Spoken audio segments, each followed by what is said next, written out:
Hey guys, and welcome to the Mysteries of Selindor, episode 115. I am your DM, Gagnor, but I'm really bad at recapping, so we'll hand it off to our resident bard, Seti. Seti, what did we get up to last week? Did we play last week, or was it the week before? Week before last, in episode 114, we finished the Box Breaker finals. It was a hell of a fight, but in the end, High Realm Academy wound up placing first because Ulfar basically gave up the game.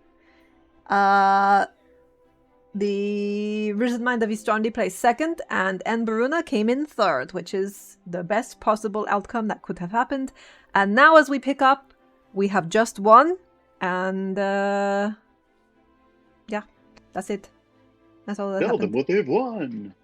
So, as the cheers ring out throughout the stadium, you hear Ulfar just having looked at you guys and said, well, "You're not really playing fair, are you? But oh well." Just having to do his last little play where he tried to stab one of you and take you out, but as you slot that last orb in, the cheers ring out everywhere. The lights begin to fall down, and you can see the crowd now.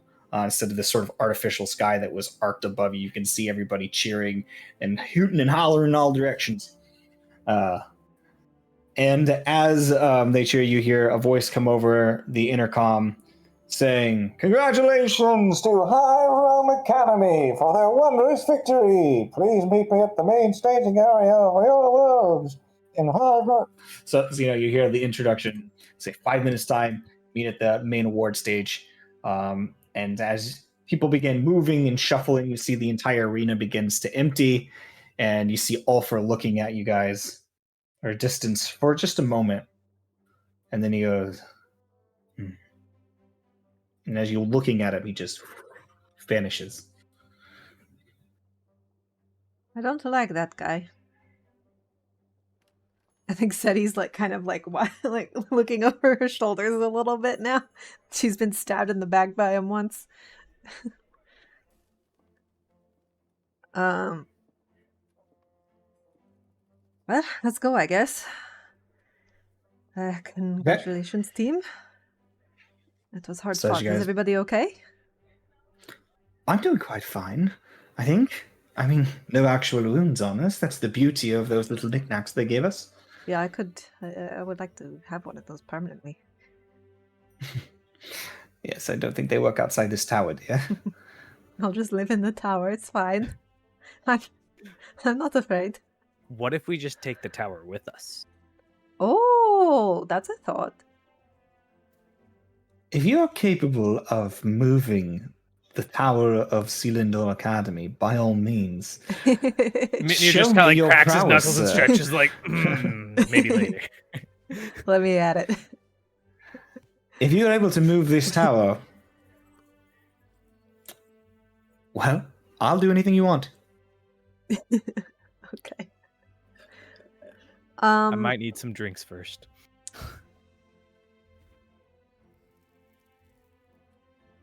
Well, shall we? I feel a lot of pressure. All right, you guys make your way through, cheering fans as you make your way to the stage. As they begin moving all of you up, you see, they say, "Oh, who's your representative?" The bard, I guess. That would be me. Oh, right, okay. On stage. All right. Do you guys know which item you're picking? No, maybe? Okay, well, you should probably decide now. Because once you get up on the stage, basically, we'll be choosing for the item that you'll be lifting it up. Speaking of which, give me everything you have, and you get taking the items off of you, and it says they'll be presented on a line of the table in your first choice, and then the other items will then be confiscated by the carrier drones, and then after that, they will be no longer yours to claim. So choose wisely. All right. Okay. Hang on. Do I have any? Oh, yeah. Okay. Can I possibly send a quick sending to Cleary? Just a quick panicked message Cleary, what do I pick? I think the book is what they want, but I'm panicking. I don't know. There's so much good stuff. I couldn't possibly know what they want. We haven't really found What would any you pick? information regarding that. If you'd won, what would you pick? If I won and I could have anything, Is it here? oh, I honestly probably it would be a hard sell. Okay, I mean, first of all, how long am I allowed to talk on this spell? Gone. You're done. It was done a while ago. So we're taking the scarf, right? Right? Well, our current options are the robe, the atlas, the scepter, the lily pad, or the scarf. I'm sending him And another everything else. message saying, And everything "You have else. 25 words, Clary. What would you pick?" Here are everything you guys can get: Oath Bow, Crystal Ball, Platinum Scarf, Polymorph Blade, Atlas of Endless Horizons, Illusionist Bracers, Blast Scepter, Gloves of Soul Catching, Bobbing Lily Pad, Ingot of Scold Rune, Ruby Weave Gem, and Cloak of Inveruna. Robe of Inveruna. Yep. Those are the things that you can choose from. Didn't we narrow it down to a top 3 though? Mm-hmm. I'm just saying that you can choose from literally all of the items. So, as you are thinking about this and you're having your moment and you're talking off stage, let's see. Now, here they come, your winners of this year's Boxbreaker Tournament, High Realm Academy! And so all three of you are ushered onto the stage for this moment where they bring you out.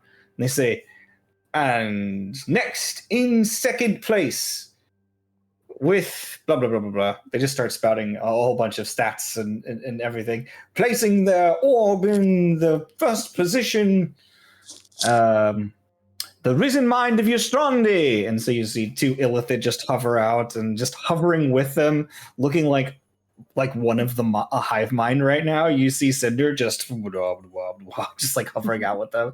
And then he kind of just like sits down, and then he just like the rest of them, they just kind of like hover there for a moment and then kind of settle in. And as they settle in, he kind of like falls to his feet for a moment and he like catches himself. I'm like, usually like, oh, he's not connected for a second. He just looks around and he goes and tries to look really cool. And then and it says, and in third place, in Varuna, and you see 3 black robes, nondescript, no features, no faces. Betty is clapping politely. There's some clapping. So, will the representative from each school please step forward? And as the 3 figures step forward, Cinder from his school, a shadowed figure from Inveruna, which you can try to perceive if you wish. And then the representative from your school, which I believe is Seti. Mm-hmm.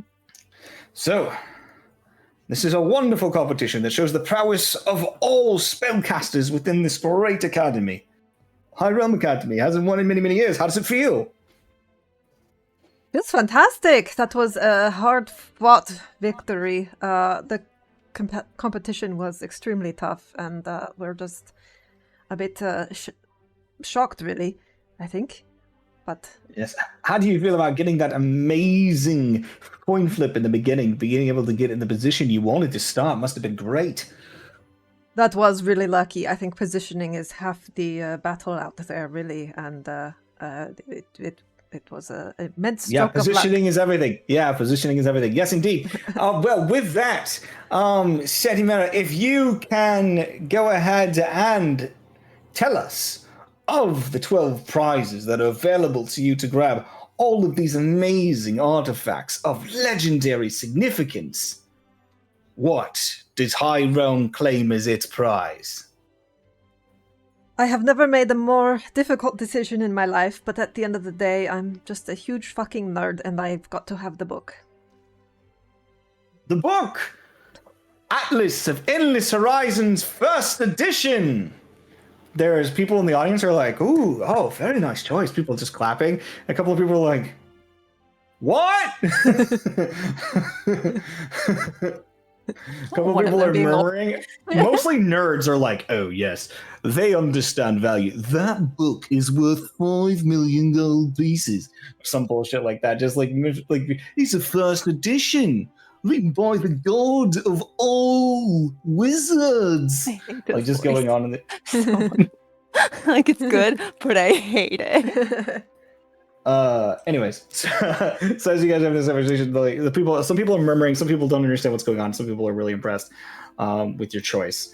And they say, wow, with that, the other items that you could have grabbed, the illusionist braces, I believe, were ones that... No, you guys didn't fight Necrom. You guys did the book, your own scarf. So the platinum scarf shall be returned, and they watch as somebody comes out and puts it in like a little like glass container and like pulls it to the side, and they load it onto this little modron that just has like this big open mouth, and they just set it in the lower half of his jaw and it's going just keeping its mouth nice and open, and they just slide this one in at the bottom. I think the blast scepter was the other thing we won. Blast scepter. They said, and the blast scepter removed from rotation. So, which actually could have been badass. And the bobbing lily pad. And the bobbing lily pad. And the bobbing lily pad is also taken and put into a box with this, as well as the regents and alchemical supplies that came with it. And the robe of Enveruna. Yes. That's what is listed in the chat. Yeah. Because nobody else beat Enveruna except High Realm, unless you want to let them. Yeah, I mean, High Realm also has it. That doesn't get taken away. Not High Realm. Risen Mind. Risen Mind of Shrine can also choose it. Yeah. The ones that I listed that are being taken away are the ones that nobody else can choose.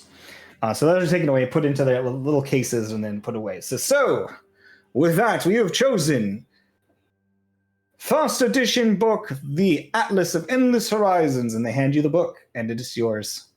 And you look at it, and like you've looked at this before, and you realize this is not the same book you were holding before. It's not? Mm-hmm. This is the real thing. Oh. Can I like feel like this one has more magical weight to it? This one has a shimmer across the cover. And you very clearly recognize the style of the casing on this book. And the way that the text is written. You recognize the handwriting. You've seen it in a familiar book before. Not the language, but the way that the strokes, pen and ink, you've seen before in one book and one book only. That is the Unbound Ephemeris. Yeah, fuck. Okay. Well, suspicion's confirmed. So, as you look over this book, you go, and you just put it straight, tap it down into your bag or whatever you're doing. I don't really want to draw attention to my bag. I am just going to hold it extremely tightly as I like kind of slip back with my group. And then maybe surreptitiously, like under my cloak or something, tuck it into the bag. All right.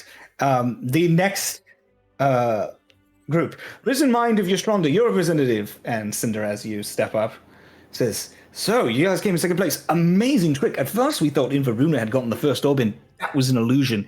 How did you know that it was the right time to put your orb in? Well, our goal right from the start was to get an orb in as fast as possible. So just committed to the idea straight from the start. Makes sense. Well, wonderful. And you guys also got a wonderful position. It just shows you just how much position matters in a game like this. Now, there have been a bit rumors coming around that your team very actively aided the High Realm Academy team. Is there any credence to this rumor, or is it just a bunch of, well, hogwash? I spent the whole time trying to get an orb. I wasn't helping anyone but my team, so... Fantastic. I didn't really see what everyone else was doing. I understand entirely. Well, so a no comment almost sort of response, very neutral. Wonderful. Well, Cinder, you get the second choice for your school. So what does the Risen Mind of Yastronda claim as its prize? We are going to claim the Ruby Weave Gem. Ruby Weave Gem. Everybody begins cheering. The audience like, that's the pick! That's the pick! People like calling, yelling like, woo! You're like, yeah. The Ruby Weave Gem. You see El Torto's just like, just like going, oh god! The headmaster's just sitting there scowling and his face is turning red. Shouldn't have put it up if they didn't want someone to take it. And they're just like, yes, of course. Yes, oh, wonderful. Yes, we are the most generous. Yes. Those guys. So, Like a school of wizards ain't gonna take that. Come on. Yeah. yeah. And then we have That's the a rough day, but like as they take it, they say, Yeah. now in Varuna, and you see a shadowy figure just like slide in, say, and you are right. You got a real bad position there at the start. We said position is everything.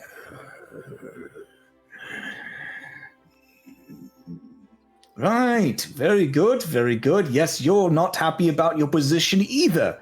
Well, that's enough questions for you. What does your school claim?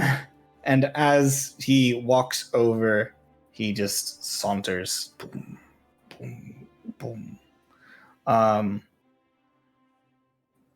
don't remember what's on their list. It's illusionist bracers and scold rune. And I took the gem. That was the other thing they had. So. They will be taking the illusionist bracers. That's fair.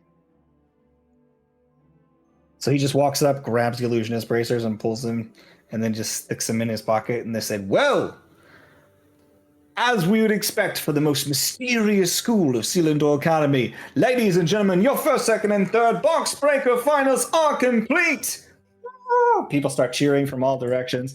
There's like fireworks that are just made out of pure illusion striking in the sky and ringing out in all directions. At this point, you guys are out on the pitch where they've got the stage, and they have that large prime catalog that has been switched into nothing but a scoreboard. And as the scoreboard changes, I don't have the current list for you because I still have to do the math, but I think High Realm Academy is in first place right now. As you guys see the numbers change, it says, this guy goes off stage and people are cheering, and you hear an announcement. Neo Arcana promulgation will begin in 30 minutes in Main Stage Area C, Halls of Nascency. And then it just repeats this a few more times as people are getting their last things together. What is available, that even though the fairground itself has been brought down and isn't in full swing, there are still plenty of like little funnel cake stands and just the odd bits and bobs that are sort of just there. And there's also people on we bring blanket. funnel cake back into my mind? So till are the things games are in over. the tent right now, in the medical tent? Are we done? Oh, in the medical tent. Yes, I forgot you guys were in there. As you guys pull out of there, you were able to have saved, I believe you were able to save 3 of the people total. And I think there were like 8 on stage, is what we were saying. So those 3 people are not currently conscious, but they are alive. So how many spell slots should we use? Just the ones that you used, the Greater Restoration and the Resurrection, correct? Yeah, so like, should I mean, I have 2 level 5s, and should I just use burn 2 reincarnates then? One of you, each of you would burn a reincarnate if you have it available. Because I believe Propsy was also resurrecting one and working on that process. So each of you would burn whatever spell slot that is, and I think both of you also did. No, you used your spores, but did you attempt to use? I used my spores to use a Greater Restoration or no? And I think I used a Greater Restoration. I used my spores and a Greater Restoration. Okay, so just make sure that you mark off those spell slots used, and then perhaps I believe also used a Greater Restoration. Hers was she a used her bead. bead. Yeah. She used a bead, and then you use your whatever it was for Revivification. Or reincarnation, whatever it was. Yeah. Whatever the spell is called in your relative class and how it works. Yeah, reincarnation. So I just mark up 2 level 5s then. It's fair. You guys have 30 minutes till the Neo Arcana promulgation, which one of you is participating. And as that is coming up, is there anything anybody would like to do in the meantime? I am going to go to a secure location. I guess that would be Clary's room. Are you taking anybody with you? Cleary if he wants. Oh no, he's participating in the spell thing, isn't he? No. He's not. I would No, ask he if has people that are, but he's... Okay, I would ask if he wants to go with me, and I would also... Oh, yes, of course, yes. Any of the group, buddy system. Yeah, is anybody going with Bropsy? Or not Bropsy, Seti? I mean, perhaps he would if Not she's done. Grim, because You guys are done. obviously. No, Grim, you got, Grim, you have your Grim's thing. busy 'cause You he's gotta guys get ready. are done with your tent. That was like midway through. Yeah, like, but Grim's got almost to get towards the end of ready Boxburg. for. I'm assuming I got to get ready for Neo Arcana, right? Yes, absolutely. Like you have 15 minutes to present, I believe is what I told you. Maybe it was 20. Yeah, it was but I either got to 15 or gather 20 up all minutes. my goats. Yeah, and you got to get all your shrooms and- stuff and figure out how you're presenting and all that stuff. Yeah. Meanwhile, get a link to your spell, by the way, because that's what I'm going to do. Yeah. I'm going to end up posting the spell links whenever you present, so people can read the spell directly and judge it based on that, and a performance check that you'll roll based on what you do. I might give you advantage or disadvantage if your performance seems stupid or cool. Cool. In the interim, what are you doing, Bropsy, Orin, Mitnir? Well, Orin and Bropsy would have probably been in the stands or something, right? Yeah. So you've seen that Seti has gotten the book. She chose the book. You guys haven't really had time to talk about this, realistically speaking. Yeah. But she got the book, and you can see that she is like signaling for Cleary, who she's picked out in the crowd. It is up to you if you want to go with them when you see them going together, or if you guys want to do something else. I'm out of sending Perhaps spells, he would suggest unfortunately. to follow. Ropsy, what? Perhaps he would suggest to follow if Orin is down for it. Yeah, that's fine. I assume Mitnir's going with them. Yeah, I'll just tag along, I guess. Okay, so everybody except for... So at this point, Grim's like, he'll bow out because he has to go take care of his own business. But with the exception of that, Celeste says, "So, the book, huh?" You can come with us if you'd like to discuss. Honestly, I think I understand the vibe and why you chose that book. That's bait, isn't it? I think so, yeah. Good. Well, you enjoy yourself. I have Sorry. other places to be that are I'll less let you know when I dangerous. try to move the tower. I think I'll notice, but otherwise, sure. I await your message. And then she says, "Ta now, see you at the after party." And she flits off. Oh, yeah. I do feel bad about that, but, oh well. Let's go. We're talking Cleary's room. All right, so after about 10 minutes, you guys find yourself in Cleary's room, making your way through the crowd as carefully as possible. As soon as we're inside... Oh, wait. Hang on. We gave the Unbound Ephemeris to Primus, right? It's in the vault. Is it It should be in the still... room of that perception. Yeah. Is it still inside my scribe-proof... Oh, no, my bag scribe-proof. We had like a lead-lined box that the book was in. Currently, as far as you are aware, Primus has hidden the Unbound Ephemeris within the Verboten Reliquary. Yeah, but I'm wondering which is the greater area that surrounds... It's one ring of the tower, which means it's the full size of the tower, of the base most level, and it surrounds the apperception chamber. This space that people are not able to access, as far as you know, is where the hidden relics are. Yeah. I'm gonna assume it's still there, or at least that Primus hasn't given it to Enveruna, because some of the stuff they said to me while I was kidnapped, like, they think that book was destroyed. They don't know it exists. Or at least that's what they wanted me to think. So, my question, though, was, does anyone remember if I kept the lead-lined box it was in, or if I left it in the box when we put it there? I don't know either. Didn't we get a new... My bag bag of holding replace is like scry proof. So as long Right. as it's in my bag, it can't be like scried upon. But I keep the bag with me. So it's not I don't remember what happened to necessarily the box. super. Okay, we'll just assume It's that been a long ass time. it has. We'll just assume that the book is still inside the leadline box I got for it. So as all of this is happening and everybody's been moving away, I did forget to say that they did take the rest of the objects, put them in little glass boxes, and they put them in the mouth of this Modron that then closed its mouth and then sank into the ground of the stage. Okay. I mean, that's probably as secure as any. I mean, Well, as far as we know. We know Inveruna has a guy who can sink it to stone. yeah, and like they probably But- have. Yeah. I mean, they're down in like the gears of the tower. They probably have some Yeah. Modron, and they got some. Who knows? But I mean, we have a guy that can literally control Modron. yeah, so but compared to like just walking off with it in like a cart to its final destination, like I guess a Modron taking it into the ground is probably more secure. Yeah. Anyway, I don't know what they would want from You're any of the stuff regretting that's left. book now, aren't you? Well, only if we wanted to steal the gloves.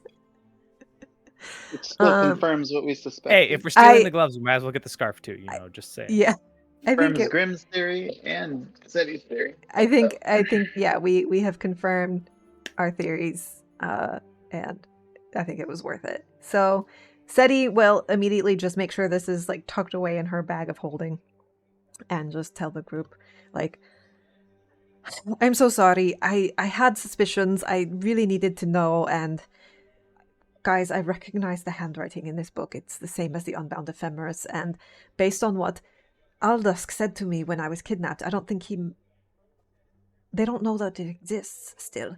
And I think with this and I don't know, some other stuff, they might be trying to make a new one or access the same kind of power. And just the name of the book and what Aldusk said to me, I just knew that this is what they wanted, or at least I had a strong suspicion, and now that I've seen the handwriting, I'm positive. So I know it's not the most useful thing for us, but we have Cleary that could maybe make some use of it, and we also know what we're getting into with Inveruna, so I felt like it would be better in our hands. And also I put all three of our options into wheel decide, and I let the wheel decide, and it spun and it landed on book. Just that. So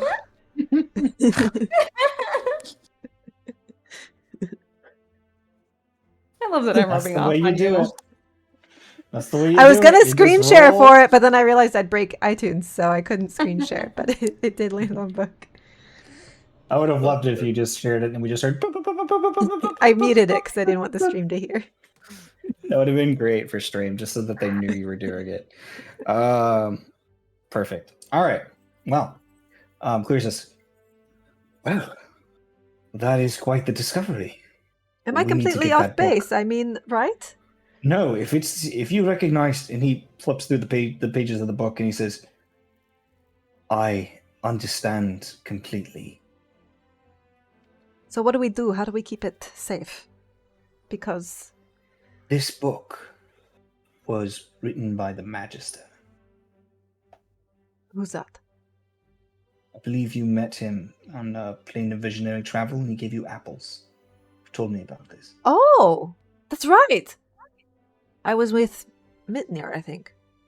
I believe Oh. he was the original author of this book. We need to talk to him. Is the book about apples? If he No, also it's a book of planar travel.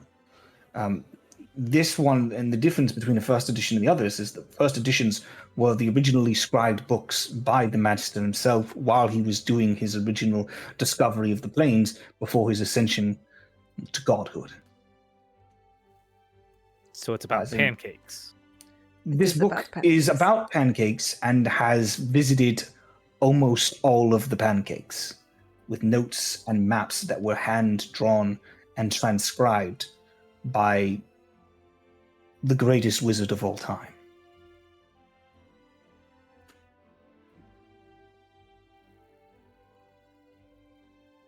well, So, not a bad choice of book. And then when we come to the true problem of protecting it, well, we could take it to the council. Getting it there right now may be a problem because I think they might be looking for that. But I'm not entirely sure there's a better solution. If we were to leave right now, I could almost guarantee if it were me and I had suspicion that we were working for the council, I would be staking out the paths between here and the teleportation chambers. Is there a way to get to my father without going through the council? Or there's only one point of egress here that I'm aware of, and it doesn't put us in a position to really communicate with anybody any way that we can't already. I could ask Hyacinth and Shadow if they can do something for us. Do you think Shadow would have the capability to hide this thing?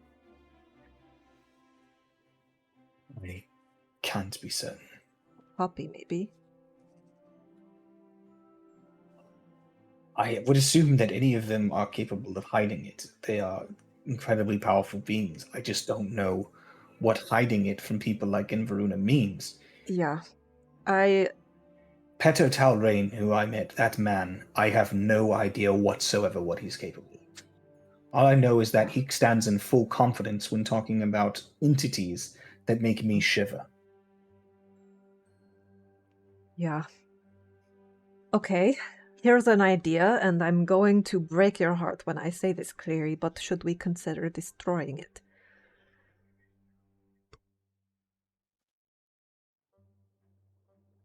I mean, an artifact of this nature can be destroyed. I think that is something you can consider. I don't recommend it. But is that because you're sentimental about books, or is it because it's mostly there's some aspect of the preservation of history and things that yes, I like books, okay, but also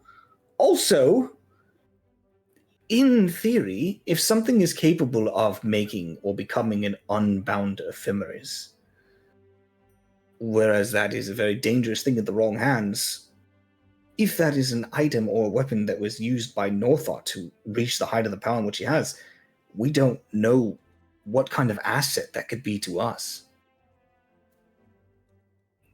Yes, but well, it's like nukes. I'm of the opinion that they simply shouldn't exist at all. Yes. Because what the good guys have, the bad guys could also get. It's true. So is that a yes or a no? He's like already ready to. He's literally got a burning sword just like hoisted up, and it's his even you can hear his like muscles kind of like creaking, his bones creaking as he goes. He's just been going like tennis match back and forth between the yes and the no. Like, but which one? I will slowly take the book out from the public view and put it into my bag. Until we decide, we'll keep it there where they can't scry on it, at least. Not that... In the meantime, there's 20 minutes to the promulgation. Grim will be there by himself. We need to Somebody send people should be there to to keep an eye on him, make sure he doesn't get nabbed. Cleary, I'm wondering, you know that little pocket dimension you sent us into that had on the moon? As I said, I have one point of egress from this current location. And it's to the moon? It's to the moon. Well, could we possibly just put the book on the moon? Would it be safe there? For now? I mean, theoretically, nobody should be able to find my private quarters in the sanctum in the moon. But... if it's inside my bag where they can't scry on it. It seems a quite safe place, yes. Should somebody stay with it? Guard the door? I could do so, if that's what you wish. I mean... I mean, I hate Here's my room. It's less suspicious than Mitnir standing there holding a big flaming sword in front of my bookcase. Mitnir's like slowly putting the sword away. We could set up a rotating guard. But I mean, instead of standing on this side in front of your bookcase, what if they stood on the moon with the book? That would probably have to be me, as I'm the only one capable of opening the doorway from truly either side comfortably. The best solution is for me to remain there. Nobody would be able to access it without my knowledge, and they would have me to contend with on the other side. Not to mention, it'd be on home turf. I really hate to do that to you, but until we find a way to get it to somebody we trust, or destroy it, if that's what we want to do. I do have my own thing I could try, but I'm going to need to sleep first. I'm too wiped after that fight. Is there a way I could reach you to get you to open the door? Or should we just agree that you'll poke your head out in 5 hours or some shit? We could put a time along it for I could check, or again, you could use a sending spell to be able to reach me. All right. Or worst case scenario, pray to the moon. Right. First time for everything, I guess. Okay. Well, I suppose. And is he taking the bag from you? I guess. I'll give him the Is there bag. anything you need from this bag before? I'm gonna look through my inventory real quick. Insight check. Is that really clear? Make an insight check. Oh fuck. Oh, I didn't have my character sheet pulled up.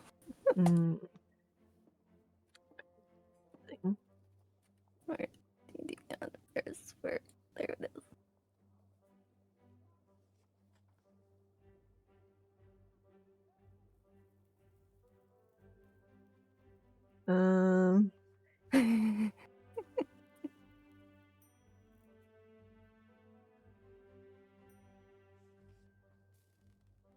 I will take my... That's a whopping 19 for insight. As far as you can tell, that's clear. Okay. No, I'm nervous. What if it's not? Oh my god. I'm still not sure Seti's Seti, so you know. A 19's pretty good. My passive insight is 19. Mine's 18 passive. I think I don't think I need anything from the bag. I've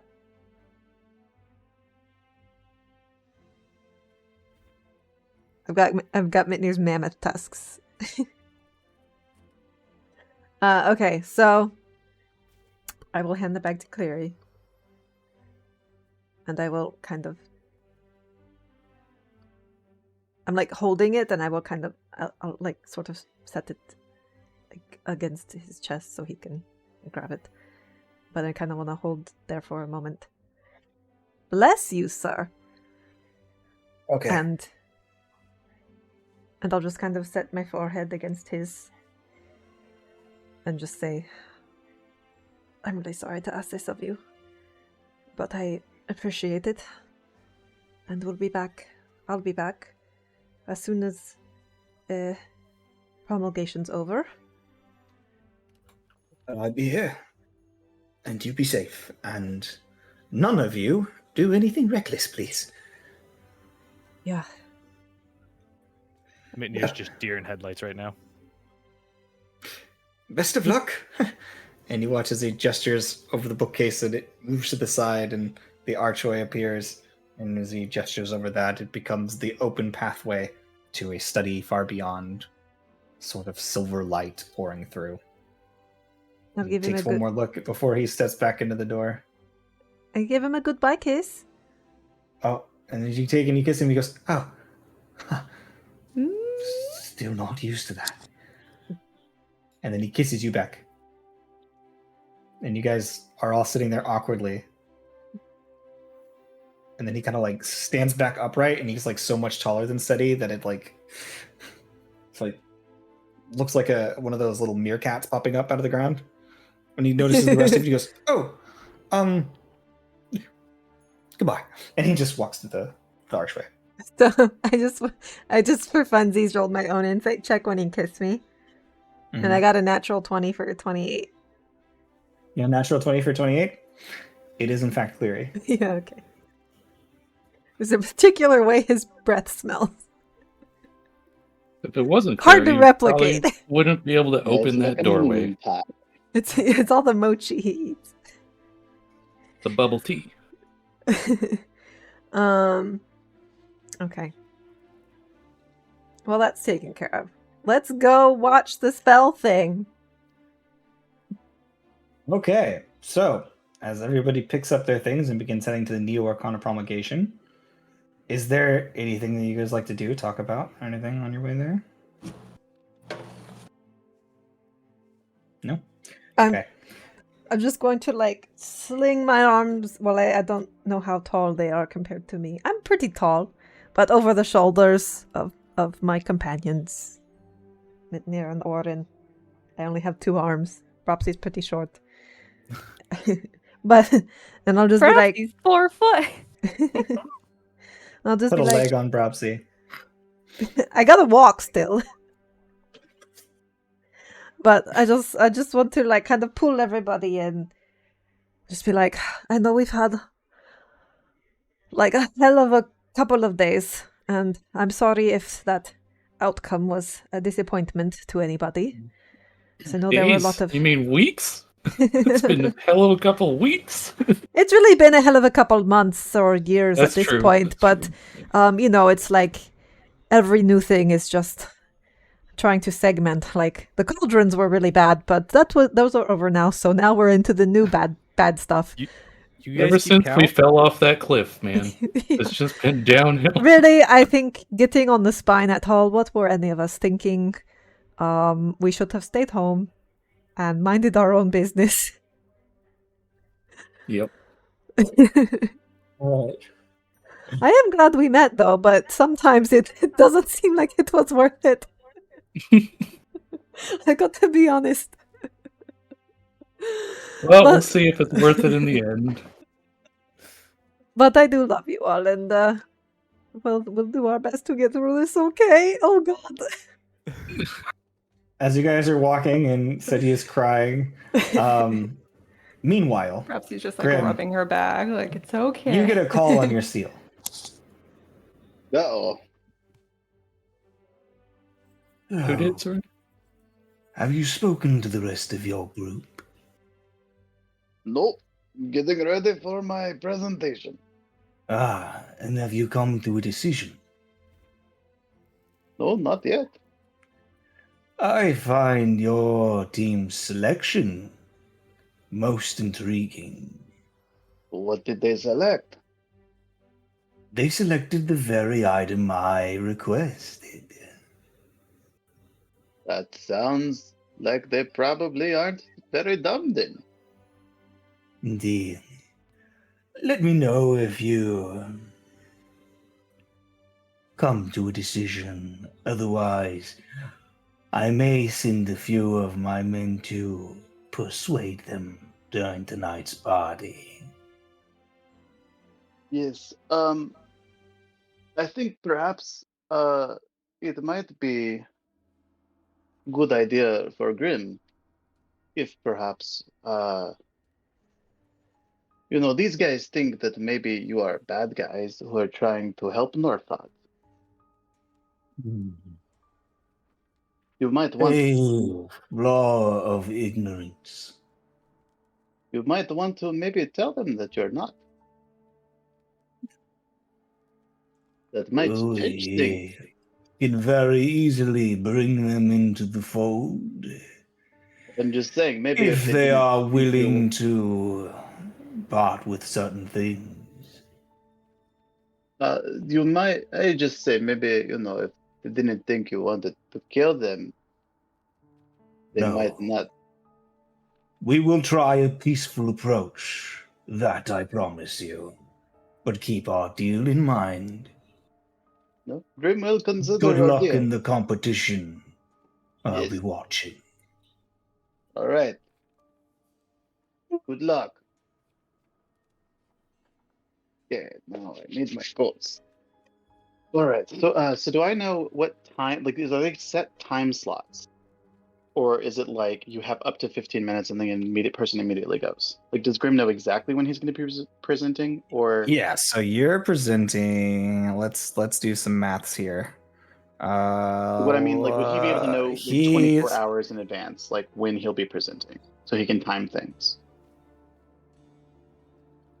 I mean, he would have known 24 hours in advance. Yes, when he was presenting, so he can time. So I'm just wondering, because I want to know if you're he can time presenting his in presentation. like an hour ish. Yeah, because what I wanted to know is like, would he have been able to know in advance to know, okay, I know to kill this goat at this time so that it is born out of the spell at this time. You know what I'm saying? Oh, yeah, because it takes a little while. Yeah, you could pull that off. Because his goal was to present it at different stages. You've done some experimenting, so you could do like before and after, and getting the timing right will just require you to make me a this is going to be intelligence based. It's just 24 hours before whatever his presentation time is. Yeah, just do Arcana. Do Arcana for me to see if you could get the timing just right. Okay. So, like, I mean, it because this will be down to seconds for the moment of truth. You know what I'm saying? Getting it perfect on the timing gets down to seconds, right? Let me let's just see how. Well, he would have been smart about this and done this with advantage. So, let's see how bad it would have been. Did I do acrobatics? What did I do? I did Arcana. Okay, 17. Yeah. You seem pretty confident that you can get it to go off within a few minutes of when you intend it to. Yeah, and you know what it looks like. He's going to go in there with 3 shrooms, one that's inert, right? The one that's a grim shroom, but not a phylactery. One that's a prepared phylactery, and one that's already a goat about to hatch from a phylactery. Okay, cool. So, you have those 3 things prepared. And then you will be presenting in Feywild teaching slot, which is 1, 2, 3, 4, 5, 6, 7, 8 out of 12. So we're near the end. Yeah. We're just gonna walk in with a bunch of shrooms and a goat. All right, so as you guys are making your way to the new Arcana promulgation, you find yourself looking out a 300-foot circular arena with a massive, what appears to be aquam dome coming over it like a bubble. There are intricate etchings along it, and you can see there are sections that allow people to go in and out and in certain points. But from the audience itself, it seems to be actually, go ahead and make me an Arcana check, anybody who's got a spellcaster and witnessing this. You can make an Arcana check. This is at the competition? Yeah, this is at the competition. Okay, I'll roll for Cinder then. Are the rest of us there? Glad I got that natural one out of the way. Yeah, you're all there. If Grim sees them, Grim's gonna be like, "Hey, Seti, if you have any words of encouragement." You got them like a fuck or something. She does not have like a front row seat. You can see them, but it's more like you see Grim going, hey. And you can't like hear him really saying anything. Like the connecting point's not. Could I possibly be within 60 feet of him? Yeah, you could pull that off easy. Okay, I will go. He's not standing in the middle. He's standing towards the edge. So you'd have to be walking around the arena until you found a spot where you could get. I just wondering if she's able to because Grim is going to be terrible at the performance. I would definitely do that. I'll give him an inspiration. Yeah. Yeah. So I did it for the other thing. Yeah. You see her, and then she just takes out like her lute, and she just and as he does, she's like, yes. And then you see as the magic from outside the arena does not penetrate through the sphere. Oh no! Yeah, Mittner got a 10 on his Arcana check.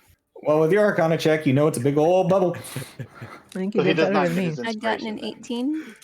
18. With an 18, you know this is a bubble, and it seems to be very similar to a wall of force, or another form of protected bubble in which nothing can pass through, but it can be disintegrated, probably based on the properties of what it is. But it's basically an oversized dome of protection. That's probably more to prevent us from killing everybody with our spells. Yes, it's mostly in case some idiot in there fucks up on their spell and blows up everybody in the audience. So, That makes and me you can see very that confident. the ground there is made out of some sort of either a mixture of magisteel, but it's covered in sand all the way across, like an actual like Colosseum, but it's just hiding all of like the like incredible fail safes for like vents in case they need to like suck all the poison out of an area or whatever. They don't know what they're expecting, so they have like all the stops pulled out to stop potentially dangerous mages from releasing catastrophic spells. As this is happening, you see a individual walk up and begin to greet the crowd. They go, and you hear like kind of resonating off the sphere itself, and you can now hear what he's saying, like it's coming off the sphere in all directions equally. It says, "Ladies and gentlemen, welcome to the Neo Arcana competition for Selindor Academy." Wait, Selindor Academy's academic pentathlon? Year 421? This is 420. What year is it? We got too busy with the 420. Forgot what year he was on. I can't remember. Today we are... Same guy as the last one, has no idea what's going on. So, today we're going to be stepping into the shoes of some of the greatest spellcrafters in the history of this academy. I personally seen the spell list. Some of them will blow your mind. Some of them were downright freaky. And let me just say to those of you that are weak of heart, don't watch number 8. Now, How many guess that's great? Yep. That's grim. What you talk about? ladies and gentlemen, without further ado, first to present from the Prime Thought. And he begins to read out the different presenters, which I did not make names for. Please excuse me. He says, with their spell, I don't have my spell list up. What the fuck? What the fuck? What the fuck? My homebrew creations. I have them actually listed and I was going to post them to you guys. Filter by spells. Filter, please. Oh, yeah. Their current spell, their new creation, Font of Fortune.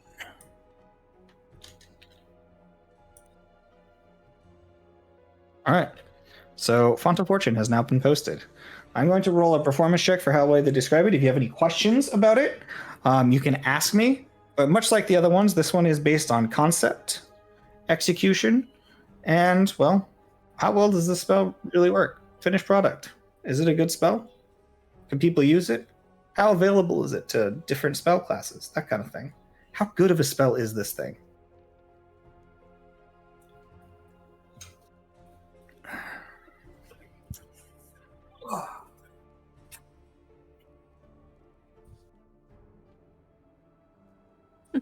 Alrighty.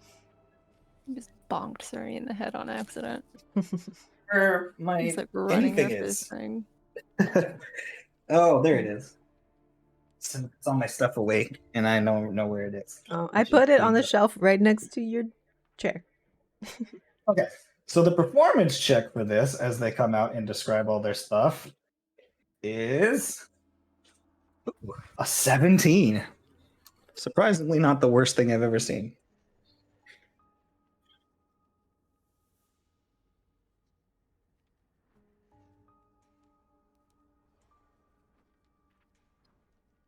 Okay, so to help me out here, where's my pen? There's my pen. We have me, and then we have Sim, and then we have Kita, and then we have Mood. So prime thought. Sim?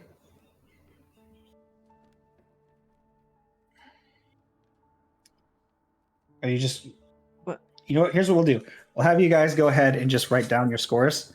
Each category can be out of 10. So write down your scores for each category. Real quick, how many categories? Performance, No, performance is just something to take into account for how well they got their idea across to you. Really, you're just objectively scoring their spell. How, like, conceptually, how interesting is it? How good of a spell is it actually? Are there a bunch of drawbacks? Like, basically, it's just like grading this spell out of 30. There'd be 3 categories that are technically execution, concept, and methodology. So their method of how they went about doing it. So if you have any questions about their methodology, that's where you would ask. If you don't really care, if you're like, this doesn't matter, this is an amazing spell, then go for it. But if you have any questions about how they did something, feel free to ask. Because I don't want to spend time flavoring it for no reason if you don't need that much information.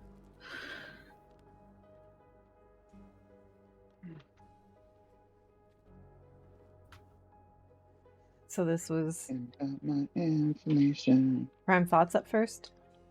Yeah.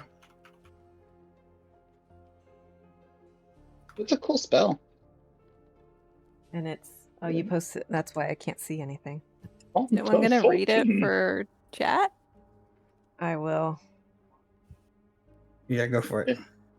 I was expecting that, but I'm sorry. I can't do Discord while we're streaming. You conjure a whirring clockwork object of modern origin that influences the area around it. When you cast this spell, choose one of 3 effects that persist in the area so long as the object remains. First, faultless font. All rolls made within the faultless font's area of influence are made with advantage, and any roll below 10 is treated as 10 instead. Or, font of fault. All rolls within the font of misfortune's area of influence are made with disadvantage, and any roll above 10 is treated as 10 instead. Or, font of forced fate. No rolls made within the font of forced fate's area of influence have any. All rolls are treated as 10. On future turns, while you are within the font of fortune's area of influence, you may use an action to change the current font's effects. The font has 10 plus your spellcaster abilities modifier AC, and 50 hit points. The font is immune to psychic, poison, and lightning damage, and resistant to all damage. Casting time of 1 action, duration until dispelled, and a should be all physical damage. Sphere. But yeah. What did I say? Resistant to all physical damage. Yes, sorry. Yeah. So it's there until dispelled. Takes 1 action and is a 30-foot sphere. So That's pretty cool. yeah, it's pretty cool. Is that everybody gets advantage, everybody gets disadvantage, or everything's just a flat 10? Great equalizer. what Could class also is say that? what the material cost. It is. That is only available for Artificer. 2 classes. Artificer and Clockwork Soul. And it requires an apparatus made of metal attuned to Mechanus to cast it. Yes. Okay. No cost in terms of like gold piece cost. Yeah. And it's 6th level. And their performance roll was what? 17. 17. I guess Pretty I'll read out nifty.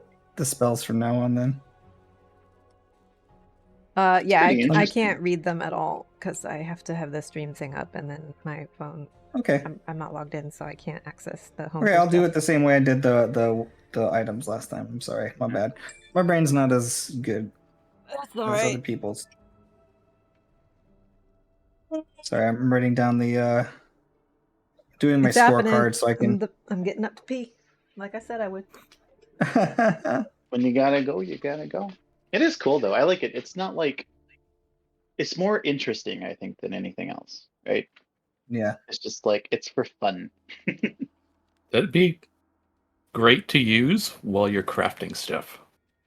Right. Mm-hmm. In combat, it's interesting because it doesn't distinguish between people, right? Nope. It's all or nothing. Everyone in the right? area. Yep. Exactly. Everybody gets advantage. But it's cool that the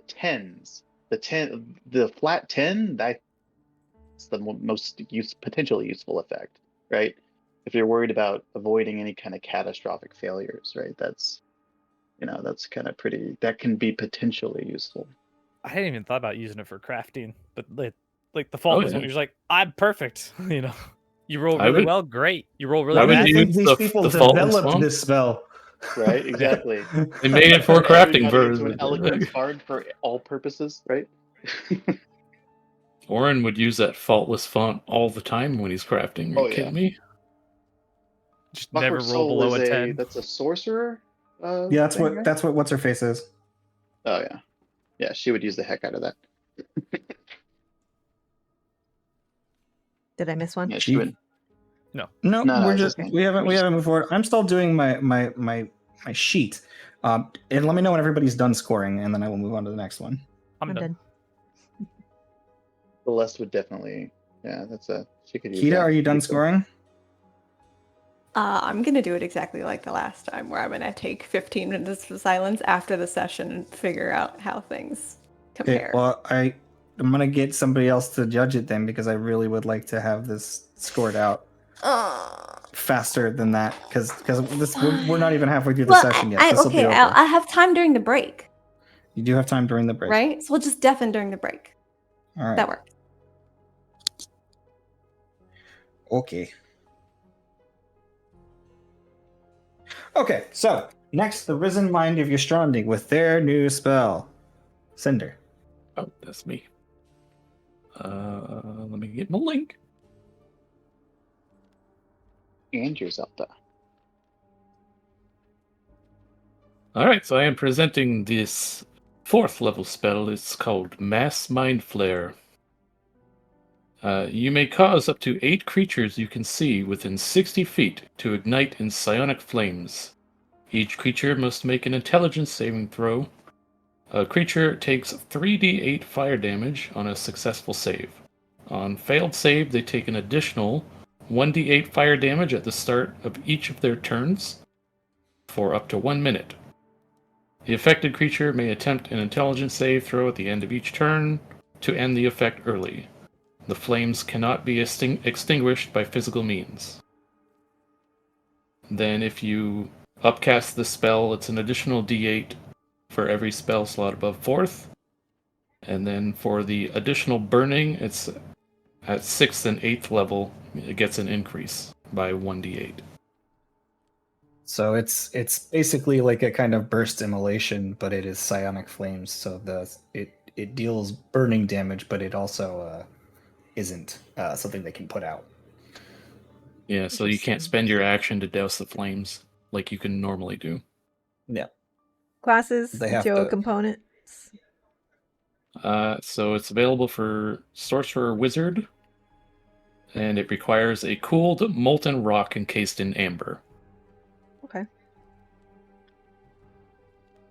Does not require concentration though, which is a plus. No, it's just an immediate effect. No, it just burns them and then sets them on fire, and then they keep burning. The fact that it's a minute-long effect that doesn't require concentration is pretty cool. Yep. That's only if they fail the save. No, yeah, I'm saying that it's cool that it does that. Right? You can have a persistent effect that you don't have to concentrate on. It's pretty neat. A little more accessible than the last one. And you can do this up to 8 creatures you can see within a 60-foot range. Very solid.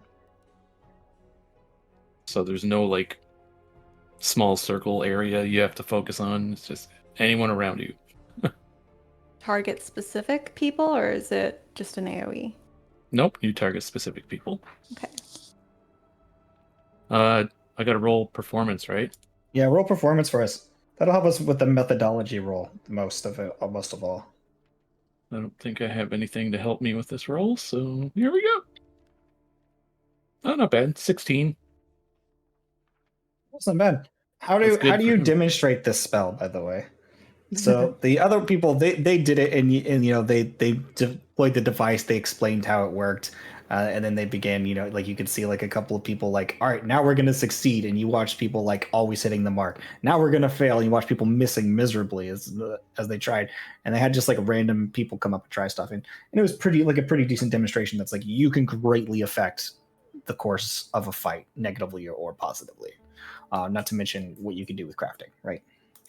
Yeah, so he was gonna see if he could get 8 targets that he could use this on, but I don't know if it would be maybe members of his school or something. Like, they've got volunteers. Yeah, okay. Like the last guy, like in the other like in the competition. Everyone who lost their previous competitions. Gary's not doing this competition, but they have more volunteers. So you're able to do that if you want. So you see, he's like, so as you can see, all of these people are screaming. Like, now go ahead and try and douse the flame. Yes, and you can actually like see that there's like this kind of translucent flame burning on them that is perceivable to the naked eye. So it's like visibly you can see something is happening. All right, let me know when everybody's done putting down their scores. I'm done. I'm good. Okay, then we are moving on to Celeste from High Realm Academy. Oh. Where are my spells? We knew she was in something else. I don't think we knew it was this, did we? I don't know if you knew forgot. it was this or not. I mean, I don't think we really asked. seems apropos. Mm-hmm. And she is putting down her spell, Celestial Adornments.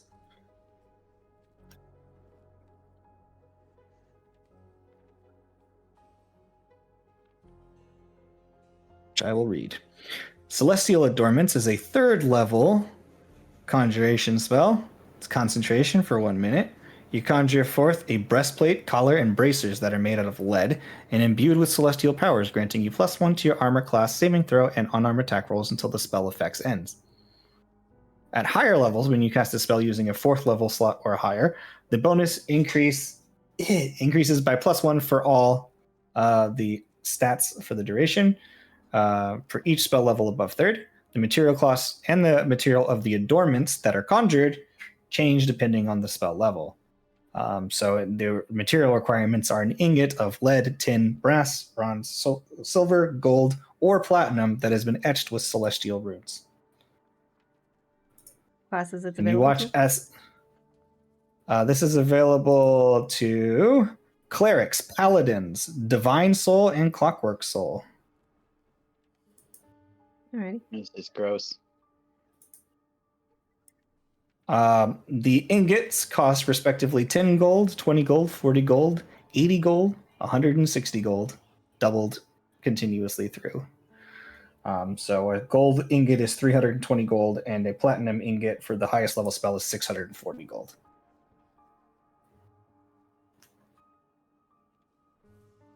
It's just gross. Yeah. That's what Celeste needs is more hacks. It's That mage is- armor, but like 1,000 times better. This is a conjured spell that you can conjure literal adornments of members of Celestia. This is how they are marked in Celestia for their deeds. This is the divinity of higher beings, borrowed by a mortal. All right. Go ahead and write down your stats that you want for that. Yeah, just imagine. Oh, did you do a performance? Oh yeah, it's Celeste's performance. Would somebody like to roll it? She summons the adornments herself in platinum. So she does it herself. She punches a wall and she's like, nothing. Summons it in platinum and punches through the wall. See? Now, how does this work if you're already wearing a breastplate? You take the better. Okay. So It would like override, right? It would be just like, so you wouldn't get, like, if you're wearing a +5 armor class breastplate. She also and got a you, 16. Cast at level 9, you wouldn't gain 9, you would gain 4 or whatever, right? yeah. Yeah, like it's typically applied to somebody who doesn't have armor. Right. Yeah, no. Yeah. So I was just trying to like picture like a paladin in full plate casting it. Like, what would that do? Yeah. Would they have like 35 armor class or something? No. They wouldn't. First of all, Plus 25 no. saving Sorry. throw. No, I'm sorry. It would stack with their armor. The thing is that they can never get. They never get above level 5. Right. Okay, this Spell. that's their, So the best they're that going to would be get their- is that's their +2 or limiting 3. feature. Okay. So they're. I knew I had a limit on it, and the limit is basically already That built makes into the sense. classes that are capable of using it. That So does it. Okay, yeah. a paladin can only summon it onto themselves and give themselves a maximum of like +2 or 3. Right. Whereas sorcerer could give themselves like +7 or something, or whatever it is. I think it's +7. Yeah. Yeah, +7. So that which would give them an armor class effectively of 17. Yeah. Which is still a lot better than 10. Yeah, and it would give them the ability to fight unarmed, which is not something The main thing is the saves, though. The saves are wicked. Yep. Okay. Yeah. Yep. That is Celestial Adornments. I'm going to go ahead and grade everybody very highly. I think this is great.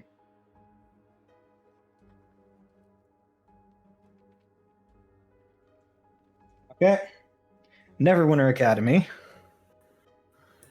This is an interesting one. It's less impressive than some of the others.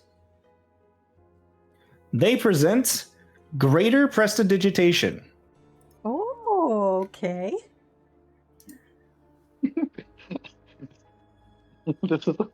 From the excessive use of prestidigitation to clean the stalls, they have accidentally stumbled upon greater prestidigitation. I love it. You prestidigitate with flair. With gusto. Now this is you can Second level. prestidigitate without turning Greater uninvisible. prestidigitation, 2nd level, 60-foot area and range. This is range. It's range. That's area. a massive area. It's range. It's 10 cubic feet, 20 cubic feet. Sorry, typically. The spell is a magic trick that experienced spellcasters have accomplished after years of practice. You create one of the following magical effects within range. You create an instantaneous sensory effect, such as a dazzling display of lights, a gust of wind, or an orchestra of music, or an extreme odor. These are literally the same words as the other one, but instead of they've just been upped a little bit. Yeah. You instantaneously light or snuff out a room of candles, a procession of torches, or up to 20 cubic feet of fire. Mm-hmm. You instantaneously, this is light 20 cubic feet of fire too. That's like doing the bonfire spell. Sure. You instantaneously clean or soil an object or area no larger than 20 cubic feet.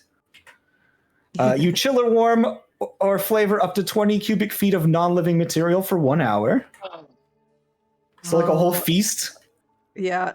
The You make an image of any complexity. Have so much fun with this. You make an image of any complexity up to 40 cubic feet appear on an object or a surface for 1 hour. You can create a non-magical object or an illusory image up to 10 cubic feet that lasts for 1 hour. I gotta have it. Yes. This is So going to this is change just the commerce industry. Businesses the are kind- going to get Billboards these are gonna huge exist illusory now. signs. Are you guys ready for this? If you cast a spell multiple times, you can have 3 non-instantaneous effects. So you can have 3 of them going on at once. You can create pretty much a full fucking Blue Man Group can get to the next level with this spell. Available for Bard, Sorcerer, Warlock, Wizard, Artificer. Wow. This is definitely the most accessible. What level is it? Second. Second level. Any components? No. Verbal Somatic. Yeah, this one's really good. And it lasts an hour. The other ones are more powerful, obviously, but this is just really accessible, really fun. This has a lot of great utility. Really good for cleaning up zoos. It's really, really good for cleaning up zoos, guys. Really Not to good. mention, it's like you get to the behemoth that's like, my food's not warm. But remember, shit. you warmer. It's warm. It's warm. It's warm. yeah, so you can keep the food warm or cold in whatever room you're in, Mhm. but you can also use it. So you can clean your own room instantaneously, but you can Instant. also use it to poke your head into your enemies' rooms and just instantly soil shitstorm it. it. Instantly cover it and you know what it is, when you soil something, you're actually using all of the stuff that's been prestidigitated from other prestidigitation spells, and it It's all to ends just up in this blast it weird all over the phantom walls. zone. And when you do that, you release a torrent of that shit everywhere. It's just the ultimate prank spell. No, Yeah. it's so good. And then with the massive images, you can just if you're in the middle of an exam and you're this thing's going real bad, you can just You know that Feywild is over there losing their shit. So Feywild and Seti are all just like, oh, God. Going, whoa, whoa. They've lost their minds. Seti has All right. passed out. All right, so let me know when everybody's done putting your scores in for. I want to give for that your a 30 so prestidigitation. bad. I'll rein it in a little bit. What's the performance? Performance. Yeah, no, Feywild is gonna lose. Guys, their I don't minds want to with talk their- about it. It's a natural one. I rolled a natural one. No. So they like accidentally just soiled everything. They walk out there. They walk out there, Otherwise, it and they just cover everything in shit. And then the guy's like, "Guys, what? I'm out of spell slots. What? I forgot, and I didn't rest. I'm out of spell slots. You can't cast it again? No. There's But shit it still worked everywhere." effectively. High score. I'm still giving them. Like, should Grim cast Tidal Wave or something? Or do they have bots to do that?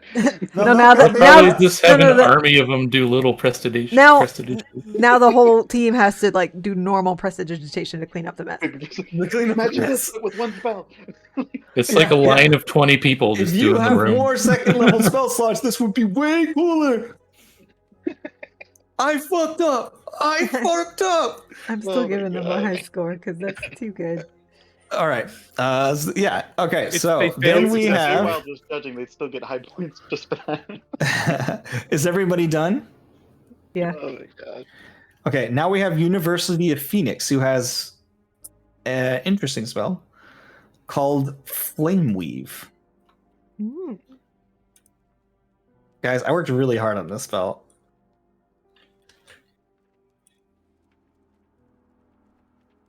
All right, here we go. Flame Weave. Flame Weave is a 4th level spell that is 1 action to cost. It's got a 60-foot range, and each one of the strands is 20 foot long and 1 foot wide. You conjure 4 20-foot long, 1 foot wide strands of energy that intermittently scorch enemies in their woven path. At the end of each of your turns, any creature or object that is in the path of one of your strands must make a dexterity saving throw. Affected creatures take 4d10 fire damage on a failed save, or half as much on a successful one. Each flame strand must always intersect perpendicularly with at least one other strand, and no 2 parallel strands can be closer than 10 feet apart. You may move 1 or more strands up to 20 feet as a bonus action on your turn, so long as the strands remain connected perpendicularly at all times. Flame strands cannot be rotated after they are conjured.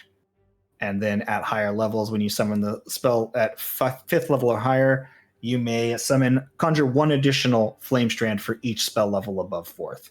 The spell requires 1 ruby splinter per flame strand summoned, and the material components are at least 4 ruby spell splinters worth 50 gold each. Available for sorcerer and wizard. Oh, no, and druid. Forgot about druid. I feel like Oh, that warlock fits. should be Help, in there. help, too. help me understand the. Does it look like the pound sign?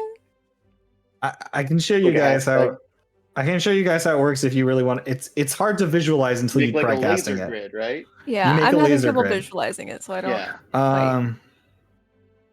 Yeah. You basically make So- like a laser grid. But, yeah. Well, there has to be one strand going a different direction than all the rest, and then the others can all be spaced 10 feet apart. Correct. You could do it that way as well. Yeah.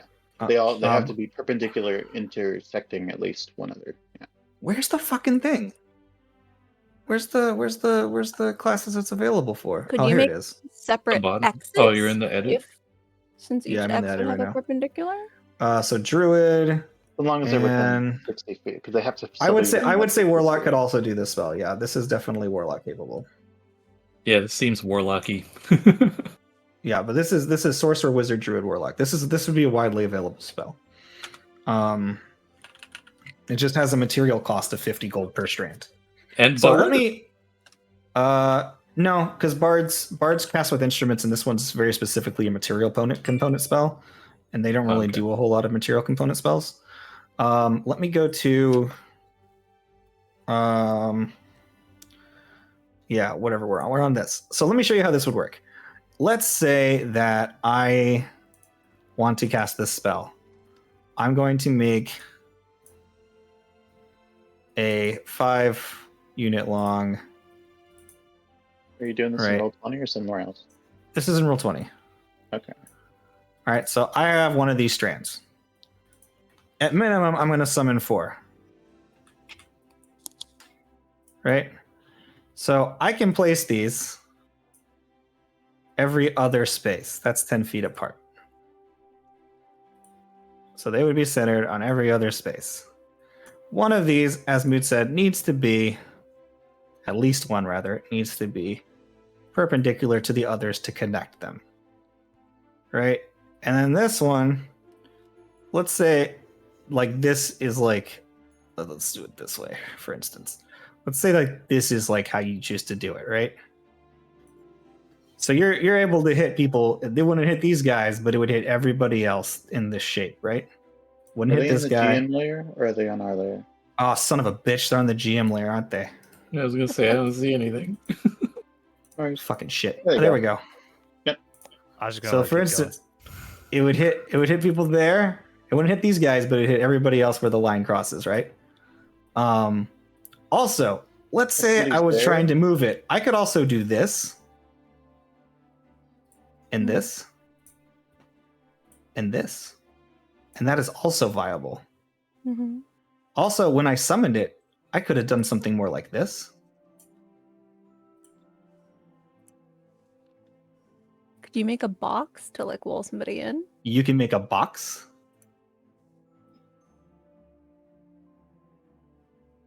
Okay. You could make all kinds of shit. But it's once you conjure it, then you have to keep your perpendicular connection, at least one perpendicular connection. So I could then like shift this one over here. I could slide this one up here as a 20 feet of movement.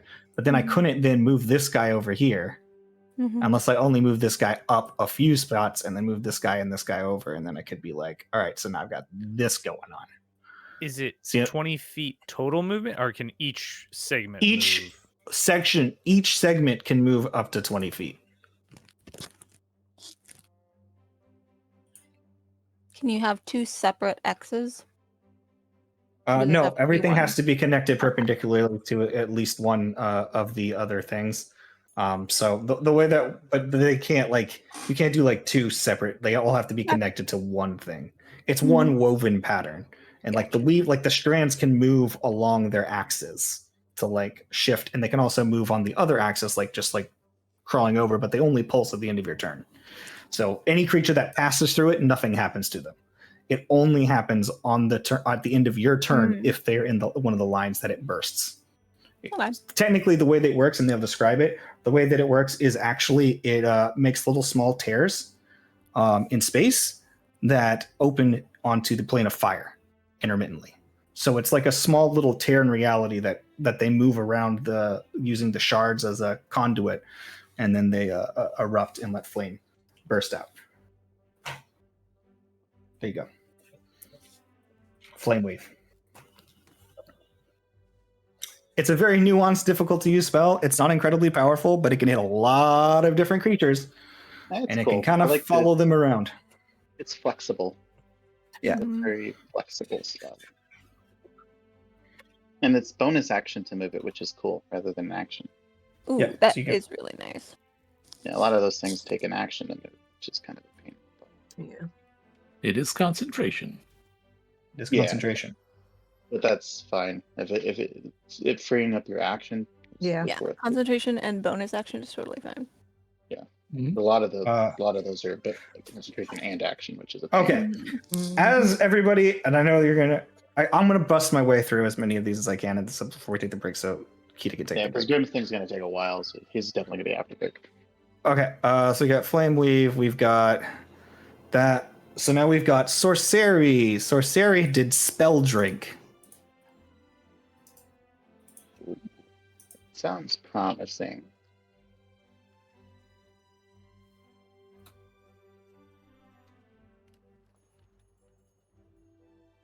Spell Drink is a 3rd level spell. It is 1 action. It is touch in range. It is instantaneous, and it is Necromancy School of Magic. You make contact with a creature's ethereal form, sapping its connection to the weave and damaging its psyche. Make a melee spell attack against a creature you can reach. On a hit, the target takes 2d10 psychic damage, and spellcasters lose an available spell slot of first level of higher. You heal 1d6 per spell level of the slot consumed. That's pretty nice. When you cast this spell using a slot of 4th level or higher, the damage increases by 1d10 for each slot level above 3rd, and increases the minimum level of the spell slot lost every 2 levels above 3rd. If the creature has no available spell slot at a minimum level or above, they instead lose their next highest available spell slot. So does it go from their lowest available spell slot? Typically, it would be their lowest available spell slot, but they choose which spell slot to lose. Oh, okay. So they select. So they select an available spell slot that they would then lose. They could choose a 9th level spell if they want. Right. But chances are they're going to lose a 1st level spell. Okay. And you're going to gain 1d6 hit points. But it's their choice what they lose. If they really want to save a 3rd level spell for whatever reason, as opposed to a 4th level spell, they could. You really can want always that good upcast berry. things, right? They So it can- doesn't make any Yeah. sense. Yeah, it doesn't make any sense to do that, but it's just the way that it goes. Okay. But the thing is, most importantly, available spell slot. So if they've already used all their low level spells, it would eat their next. Do you Spell want to slot. put in there that it says like available spell slot, the first level of higher of their choice, just so that that's clear? I mean, I can. Shouldn't make No, any. that's why I just wasn't sure. It should be assumed because it's just. It doesn't Yeah, no, you specify don't- one, yeah. so you would assume it's your choice. Yeah, that's fine. But That's cool. I mean, now uh, that we're the only ones using it, so we would know, right? But yeah, Instead of their choice, just say starting with the lowest available slot or something like that. sure. I mean, I can go reword it if it confuses you guys later. But No, you that's understand fine. what I it mean, does. we're gonna But you guys, remember it, you guys understand what it does. It heals Natalie you. does. It eats spell slots. It heals you, and it does psychic damage. I like it. Yeah. It's And it's available for Bard, Sorcerer, and Wizard. Correct. No. Ooh, That's what it you know said. who else you should make it available for? Make it available Warlocks. for the rogue. Ooh, Arcane Trickster. What's that? Yes, that one. Can you make it available for them? That would be really good for them. Unless you don't want to. Yeah, you said Arcane Trickster. Yeah, that would be really good for them because rogues just don't get enough hacks, and that would be really on theme for them. Yeah, Stealing your spell slots? Perfect. hmm Especially because it's melee spell attack. Like it's Mhm. it's very on brand. Yep. Okay, so that's done, and then I'm also going to give it to Warlock because that just seems like something they would be able to do. Yep. Okay. Save changes. I'm not trying to like theory craft your spells. It just I made all of these today. They have not been Yeah. double checked. Okay. I mean, I've had the concepts, but I haven't redone them. All right. So go ahead and give your points to Sorcery. God, these are all I so like good. that one. Well, it's Did you pretty do cool. a performance for that one? Thank you for reminding me. Performance is a 15. Not bad. Blackstaff Academy. Blackstaff made a spell called Frostfall. This is a 6th level spell. Let me Well, give you like guys the. Grim has the highest level spell on the list. He does.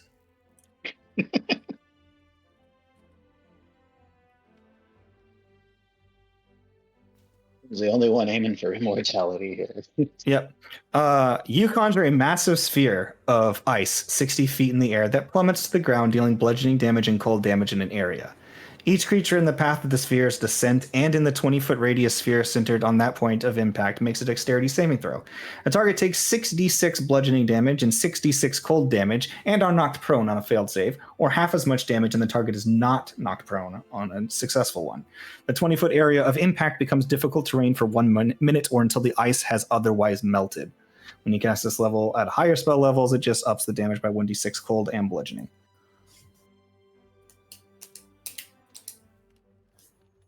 We like that. It's a fucking frost meteor, guys. It's very straightforward. But it's like I love it. it's like So this one better than the other requires similar spells. An intricately engraved sapphire sphere. It's supposed to be worth. It has a gold cost. I haven't decided yet, but it's got like a gold cost of like 150 gold or something, or 200 gold. Something. I haven't crafted the exact gold cost that sapphire would be, but there's a gold cost. But yeah, you just drop a fucking meteor. Yeah, frost meteor. That's awesome. Yeah, I like it. And it's usable by druid, sorcerer, wizard, artificer. What school was this again? Blackstaff. This is Blackstaff.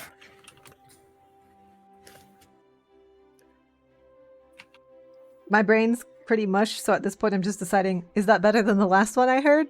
Give him a higher score. Exactly. That's how you do this. Because I don't remember anything before the last one I heard. I'm taking notes. I mean, they're all listed. You can click and look at all of them. I'm taking notes. Okay, performance for these guys. I kid you not, another natural one. Not gonna Here's what I say they do. They walk in, they cast the spell, they drop the mic and walk out. So we didn't learn anything about it. They take the staff and just power. just walk out of the arena. Blackstaff out. They're just like, and there are people in the audience that go, "Fuck yeah!" Blackstaff bitches. I mean, let's be real. Oh no! All right, so that's Frostfall. Necrum, are you ready for House Necrum? Ladies and gentlemen, I was told to read this from House Necrum. You've had it good for so long, you damn cleric bastards. Now we're getting you back. We're getting you all back, you living folk. Ha ha ha, ha ha ha ha. This is I spell turn undead. Oh no.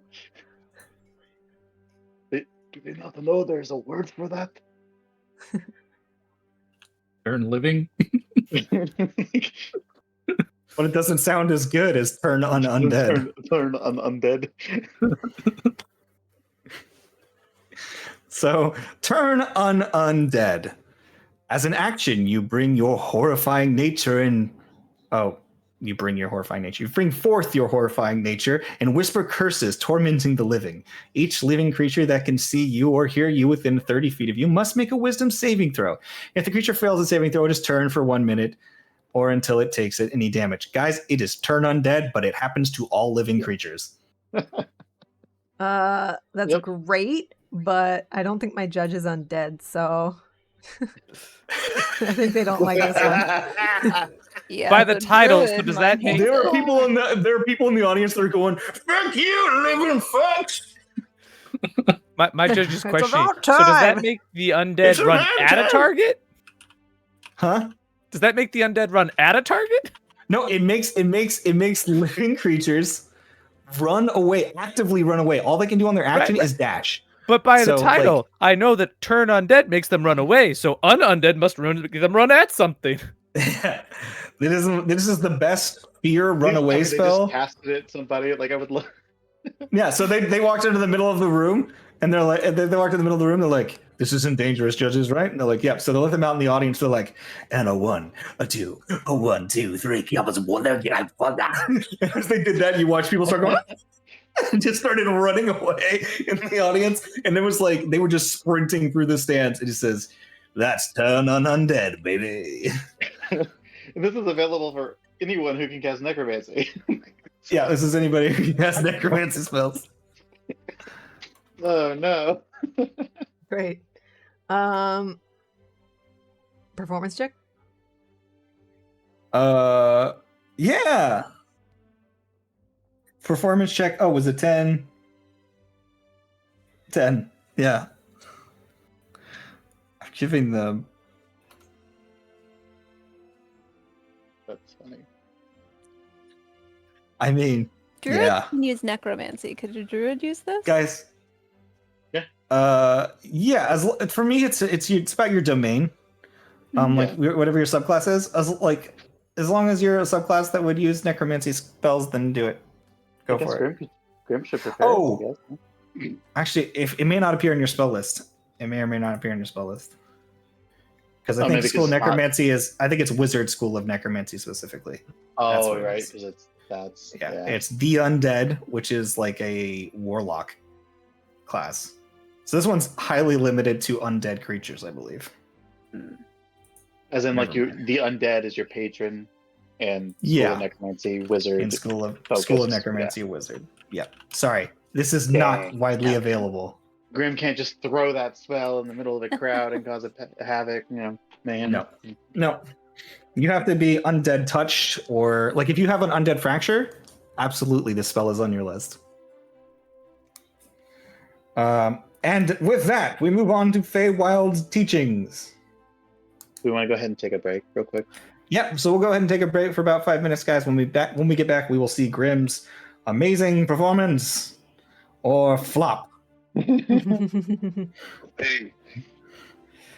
move on to the next one. Thanks so much for hanging out, guys. And we're back. So, as the competition picks back up once more, the announcer comes in and says, next on the list, not for the faint of heart, we have Feywild teaching with their Spore Phylactery. Oh, that's not what it's called, but okay. Okay, here we go. Whatever Grim. it was called. It's the fungal phylactery, but you know. it's Fungal cool. Phylactery.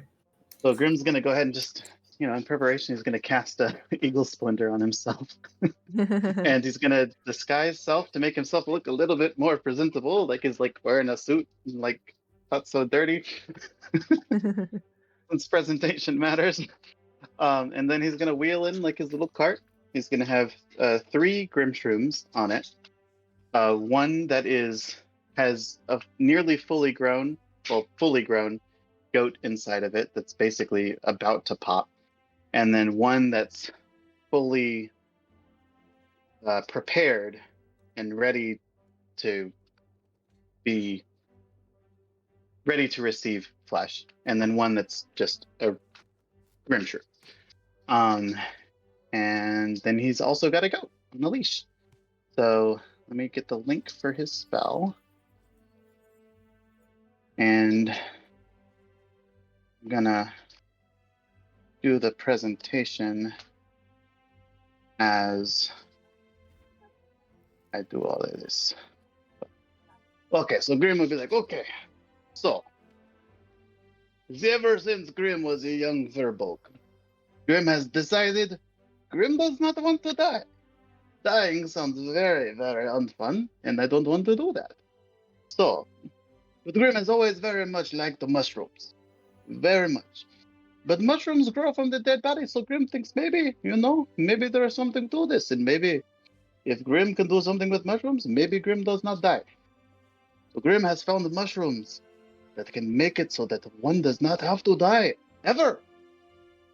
And I have made a spell that makes it so that you do not have to ever die. So people in the audience are just like, what the fuck? what is great about Grim's spell is, sometimes wizards, right? They cast their spells and they turn into the lich, where they never die and they have their phylactery, but they only do that to themselves. Grim's spell, you have a druid, he can cast it on anybody. You don't have to just cast it on yourself. I can cast it on the goat. Look, I have a goat growing in here. I can do it to this other goat like I'm about to do. I will show you. So he'll like present his Grim Shroom. I have made this special type of mushroom. We call it the Grim Shroom. Not just after Grim, but also because death. And I have made it out of a special type of mushroom that I have infused with other types of mushroom. It's a secret recipe. I can't really divulge.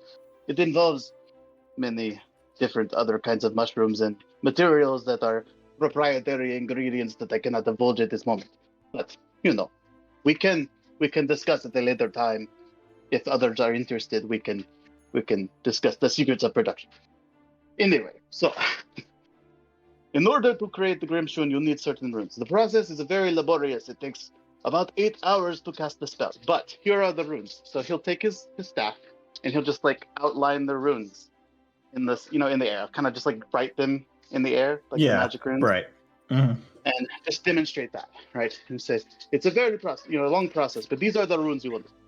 And then once you are done with that, you will have this, and he'll point to like the second mushroom, right? That's once this is fully prepared, and you have, poured the correct unguents over the Grimshroom, it is ready to receive the flesh. Now look away if you are not liking, to see the goat get cut, because the goat is about to get cut. You will need a special knife. This, and he pulled out his soul knife. This is a soul knife. This cuts not only the flesh, but also the soul. This is very important. This knife will tether the soul of the goat to the shroom. Watch carefully. So he carve out. Cuts into the goat, and you hear the goat, let out a bleat, and everybody just goes, ooh. So he will cut it, and then he will put it on the shroom, which will then absorb the flesh. Right, the spell's already been cast on the shroom, so it's gonna absorb it, and you'll see the spell complete. Right. And he said, okay, now for the part that some of you may not like, he'll find Bropsy and they're gonna be like, bird, do not look. And then he'll cast, just to minimize the gore, he'll cast Blight on the goat. Yeah. So, the goat's toast. Goat just falls over dead. Withers, dead. And then hopefully you'll see a little bit of pulsing. In that moment, you see this pulse of this sort of strange, eerie blue light that just sort of, and you see what this small bit of flesh begins to twist on itself and begins slowly shaping itself into a strange embryo that begins growing. Now, this process will take 24 hours for the goat to reach maturity. Now, Grim does not want you to have to wait this long, but I have one that is already prepared. Now, as you see, this goat that I killed yesterday is about to be reborn. And you guys see this mushroom is a full-size goat just sitting in it, and it's leaned over on the ground like an oversized pumpkin. Not only can the goat be reborn, but the goat can be reborn younger if we so desire. If you are an old man and you need to be reborn as a 20-year-old, we can reborn you as a 20-year-old. You do not have to be reborn as an old man. You must, if you choose to relive your youth, you can be reborn younger. You do not have to be old and rickety, and there is no need to be old and unpleasant. You don't have to suffer the ravages of the old age. Grim has fixed this, right?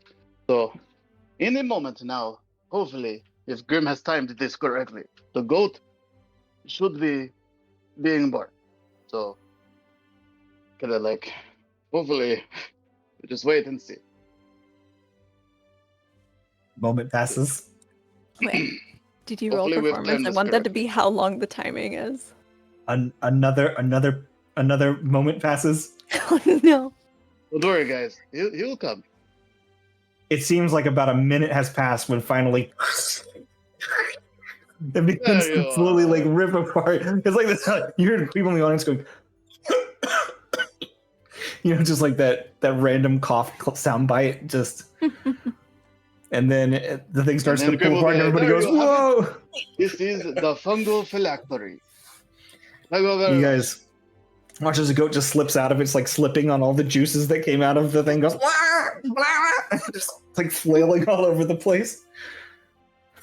It's like it's been reborn. Gosh, I have the hiccups, guys. And that is Grim's Performance with advantage. See how he does with his +0. He had to give himself every advantage he could. Oh, I got a 14, so that's not bad.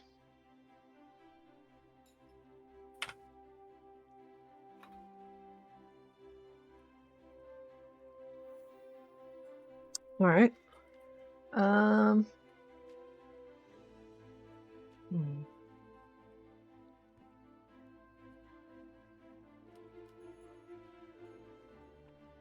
So he just kind of gather up his fresh goat and his goat corpse and his mushrooms and kind of just, I guess, wander off and go back stage, I guess. There is Heard it all quite a large backstage. amount of cheering and talking. A couple of people are almost concerned, but then with the dome over you, it's more like the ears around you are looking at you Some of them are kind of pissed looking at you. Others of them are like, just like, fuck. Like, you can tell a lot of people are like, how do you beat somebody who cracked immortality with greater prestidigitation? Like, how are those on similar scales? It has been 6 months working inside the cauldron of purity. So when everybody's done writing down their scores, let me know, and then we'll move on to Silverwood's finest. I'm done.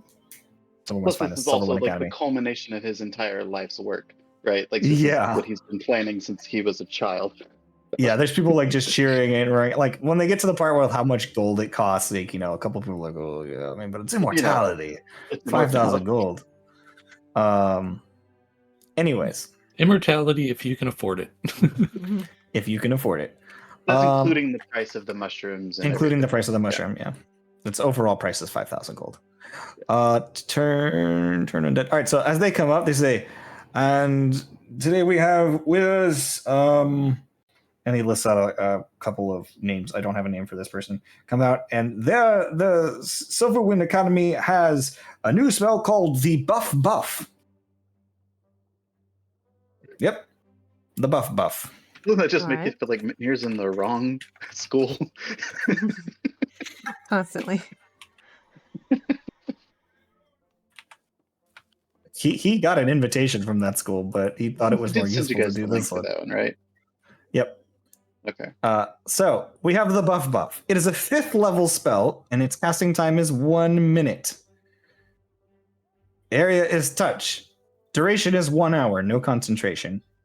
You spend 1 minute performing a blood ritual, granting one creature the strength of a giant until the spell ends. While in effect, the buffed creature has a visibly larger physique and has a strength score dependent on the type of giant's blood used in the ritual. All it requires is a vial of giant's blood, but it is a 1 minute ritual to cast. It can be ritually cast cruelty free. No, it is just a ritually cast spell. Just a ritual. Okay, it's not. It's a ritual spell. It's a 5th level spell slot. Okay. That's pretty cool. Yeah. So it's basically a potion of giant strength, but it is a renewable spell. As long as you have the minimum size, that means you have to already be that size in order to assume that strength. Nope, It increases your size. Oh, okay. In the sense that you get buff, and if the minimum size that you are is then small, you could be a hill giant strength and still be a small creature. But once you've buffed above that and you're a small creature, you are now considered medium. And as the buffing increases, so you could be a fairy, and you could have storm giant buff, and you would have so much muscle, you would be considered a large creature. Yep. So, for instance, if Mitnir had this spell go on him for Cloud Giant or Storm Giant, he would be able to wield Surtur unencumbered. I just want to see somebody cast this on Dropsy. I just think that would be really funny. Well, I'm just sitting here like, so if we find storm giants, we just put that blood into the knife and I tattoo all of us with storm giant blood trying to recreate the spell. It would be a full body tattoo. Unsanitary. It would be a full body tattoo. That's how. I can greater prestidigitate the blood first. It's fine. All right, so guys, it's basically a spell of giant strength is the spell. It's a 5th level spell that gives you the strength of a giant. Is it cruelty free? I mean, it's got blood. It requires the blood of a giant. Okay. Well, I don't know if the giants would sign up for it, like blood donations. Are they getting compensated for this? They were free range giants, and they entered the wrong territory. Yeah, the farm raised giants. Cruelty free. Yeah, no, they're actually beef fed, but those cows are grass fed. So they're directly fed cows, but the cows are fed grass, so it's organic. Go ahead and give your scores. We need a 5 Kobe giants. Oh yeah, we need a performance check. That grass-fed beef. They rolled a natural 19 for a 23. They walked out. A guy said, "I'm going to perform the buff on my friend here." And this guy says, "Hi, I'm Jerry, and I'm here to get ripped." As you can see, Jerry's never exercised a day in his fucking life. And then he says, "This is Malibu," and he begins like painting like a whole bunch of like blood onto his like basically naked body. And he's like, "And here we go." And then like there's just a flash of light, and he goes, he just like it's like muscle starts like folding onto him. Goes, "I am become God." Just the scene from Captain America, you know. Yeah, it's just exactly that. He steps out as Steve Rogers, and he's just like, and he just like runs and like picks up a cowbell that's like a kettlebell that's like 180 pounds, and he just with one hand, and he just goes, and he bites a hole out of it. He goes, "Where's Billy from middle school?" Yeah. So it's the buff. Okay, so go ahead and write your scores down for that. I can dig it.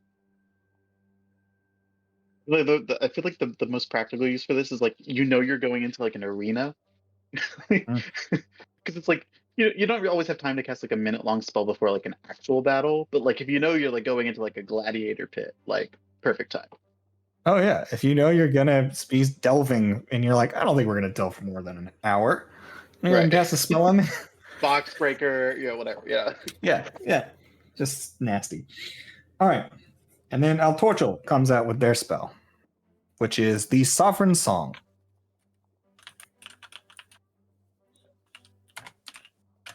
Oh, that's not it.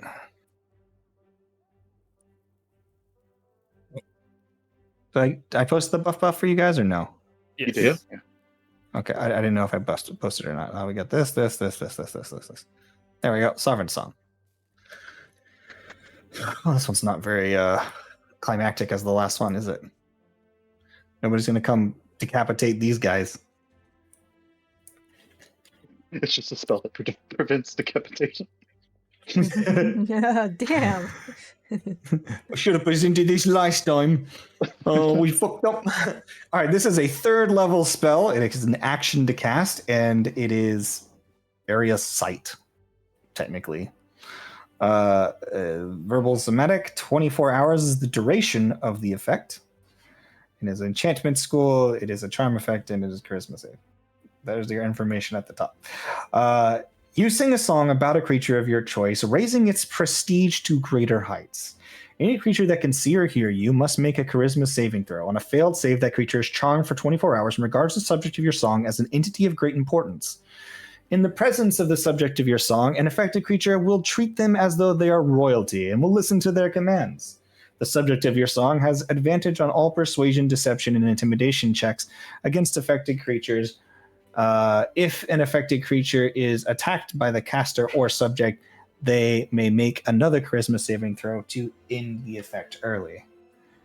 On a successful save, the creature is unaffected by the spell and treats the subject normally. After making a successful save against the spell, the creature makes an insight check against your spell save DC to determine if they're aware that a spell was used on them. I actually fucked up. It was also supposed to grant you advantage and them the subject advantage and them disadvantage. Just like effectively double advantage. So them It'd be disadvantage great on the for save. Sethi to sing about Mitnir and the Blue Man. Mm-hmm.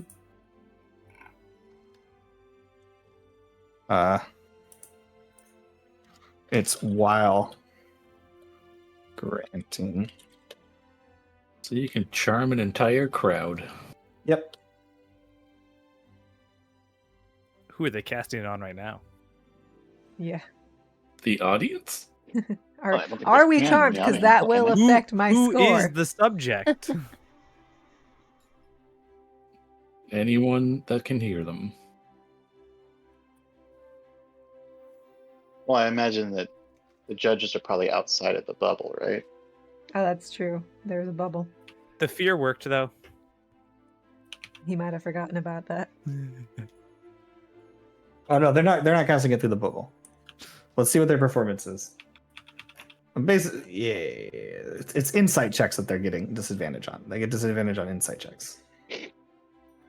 And a performance, they got a 12 plus 5, so 17. They explain the spell pretty simply. It is a well-done bard spell that uses lore and storytelling and subliminal storytelling to relate the individual that is being the target of the charm effect to become ingratiated as some sort of royalty or some legend of or hero of legend or something like that, and replaces that sort of hero and worship figure in their own mind. So it's a well targeted, well made spell, but it's simple in its uses. Should the cast time be an action, or should it be like 1 minute or something? I think you're right. It should be 1 minute. Correct. I mean, however long it takes to. I guess maybe it only takes an action to cast it, but then it's however long it takes to sing the song. Yeah, I mean, like you're singing the song and then you kind of just weave a magic cannon, right? So. Yeah. Yep. All right. I like it though. It's cool. Certainly not a good finale. Was that the last one? But that's okay. Yep. Okay. Inverna did not submit once again. That's right. So I would like to get everybody's scores. And with this, if I do get everybody's scores, I can then tally up and score the entire competition. 5 minutes. I've done most of them. So, Just Sim, adding are you Kita's in at ready? the end. I'm ready. Just give me the totals. Prime Thought 24. Risen Mind 25. High Realm 26. Damn. Neverwinter 27. Phoenix 23. Sorcery 21. Blackstaff 20. Necrom 16. Feywild 24. Silverwind 18. And El Torchel 17. All right. Some work there. Okay. Mood. Prime Thought 17. Risen Mind 20. High Realm 22. Neverwinter 27. Phoenix 19. Sorcery 27. Blackstaff 15. Necrom 7. Feywild 24. Silverwind 26. El Tortle 20. Okay. Kita, do you have numbers for me? She's still deafened. Oh. All right, well... She has most of them, though, so I think she's almost done, I think. I was doing this from the perspective of Ivan. No undead on the Alright. panel, apparently. Nope. No big fans of the... He was going to score him lower, but he was like, but it actually worked, so... I mean, yeah, it works wonders. It's just, not original. Didn't they also, not roll very well on their... Yeah, they rolled too? Rolled okay low. on their performance. I think it was like a 10. It was like a 10. It wasn't Or was garbage, it- but it wasn't good. I justified the prestidigitation's poor roll. All right, I just Because okay. Who So, wouldn't be excited about the idea of never having to clean a room again? all right, Kita, you ready? Almost. I'm just thinking, do all your prestidigitates over your life when your character finally dies? Does it just spit all of the junk out somewhere? No, all No. prestidigitation goes to one place. That would only be if it was a concentration spell. Well, I'm just thinking, if you think ideas that all of you can make it dirty by sending it back, Yeah, is that unique to There's- each person, or is there just a pocket realm it's- somewhere? There's an it's a extra pocket dimension. planar landfill. Yeah, it is the prestidigitation zone. It is a singular, realm of existence that is just filled All the with crap that has been garbage prestidigitated ever is in since the beginning landfill. of prestidigitation. Can you imagine the magic items that got caught up in that and are just in that landfill? You want to go dumpster diving? Everything that gets Yeah. prestidigitated just is where Wally is, in the beginning of the movie. Yeah. That's Yeah. Yeah. Yeah. It's just his planet. They're like, why? There'd be way more poop in vomit. Okay. I did it. All right, let's go. Prime thought. I have it by spell name, but I'm assuming it's the same order. Yep. Okay. 23. 23. Okay. Where's the mind of Yustrandi? 23. Hiram Academy. I'm gonna blow your mind. 23. Kita, if you made me wait 5 minutes for you to write 23 on every one of them, Neverwinter Academy. 18. Okay, so she hates Neverwinter. Her own school. No, Gotcha. it's just she adjusted him down for the natural one is probably what it. Yeah, I had to. Okay. University of Phoenix. 22. Sorcery. 18. Blackstaff. 22. Necrom. 18. Much better than the 7 that Mood gave them. Feywild's teachings. 21. Oh, only 21 for the full sport for the phylactery, huh? Well, it feels wrong. The murder. It was I probably had the murder. reasons. Yeah, I had reasons for things. I You have was to very demonstrate it thorough in this. somehow, you know. Yeah. It's just the cringe made the cringe of the death made them wary. Silverwind 18. and El Torchel. 20. Okay, guys, I am now going to write down in order. Ooh, I can just. Let me see. I don't need this anymore. I'm going to take this and I'm going to transport it straight onto the official thing, and then we're going to calculate the totals for the whole competition. Fuck. I'm still offended that you bullied me. I I was right. using so much brain power. All right, so we've got Prime Thought is that's 47 plus 23 is 70, 87.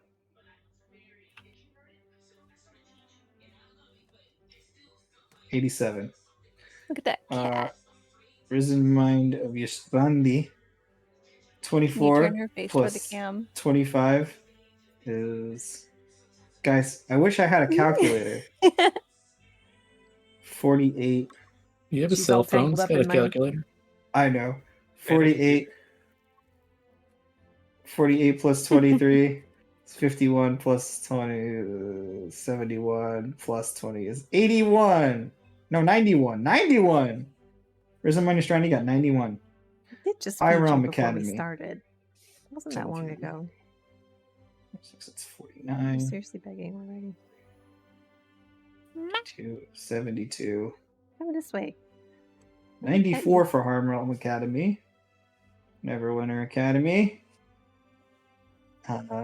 22, 18 is 40. 67. 74. 94. Okay. University of Phoenix. 18, 40. 59. 62. 82. University of Phoenix. Sorcery 22 plus 21. Nope, that's another 40 plus 21. 61. 88 for Sorcery.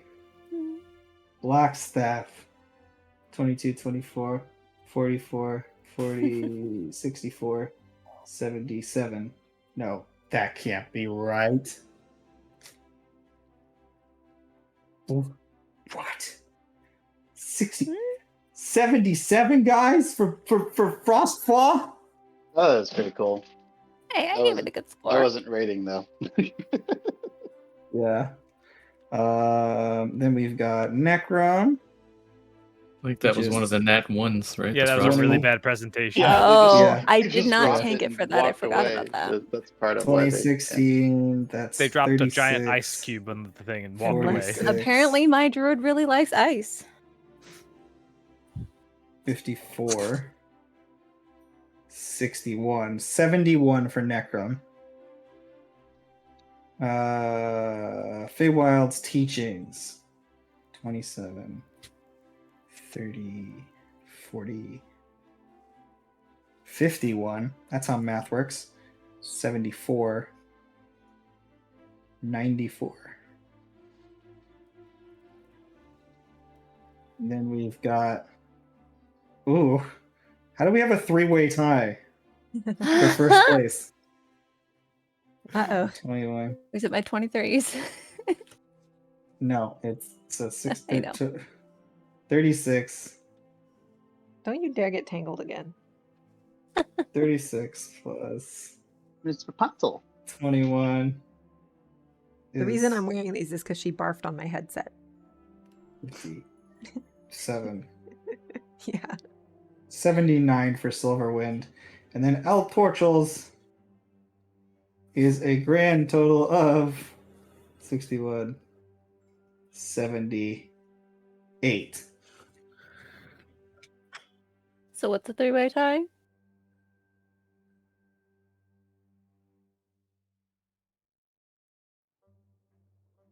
Huh? Who's in the tie? And do we do a tiebreak of some sort? We have to do a tiebreaker of some sort. That's wild. Because what was the reward for this? Oh, I have no idea. I don't even know if you said. Anyways, High Rome Academy, Neverwinter Academy, and Feywild's Teachings all had 94 points. Damn, that's our 3 like, schools. What are the schools? Neverwinter? All 3 of them are the schools that you guys attended. That sounds like a Primus decision. Right? Yeah, that does sound like a Primus decision, or whoever, like... I mean, unless there's somebody who's like... Cinder's school isn't there. What? Cinder got 91, I think, so he didn't make Cinder's the school got 90, which is only 3 points short, mind you. It's not bad. Yeah, it's not you bad. just do a roll-off between, like... You just roll 3 d20s.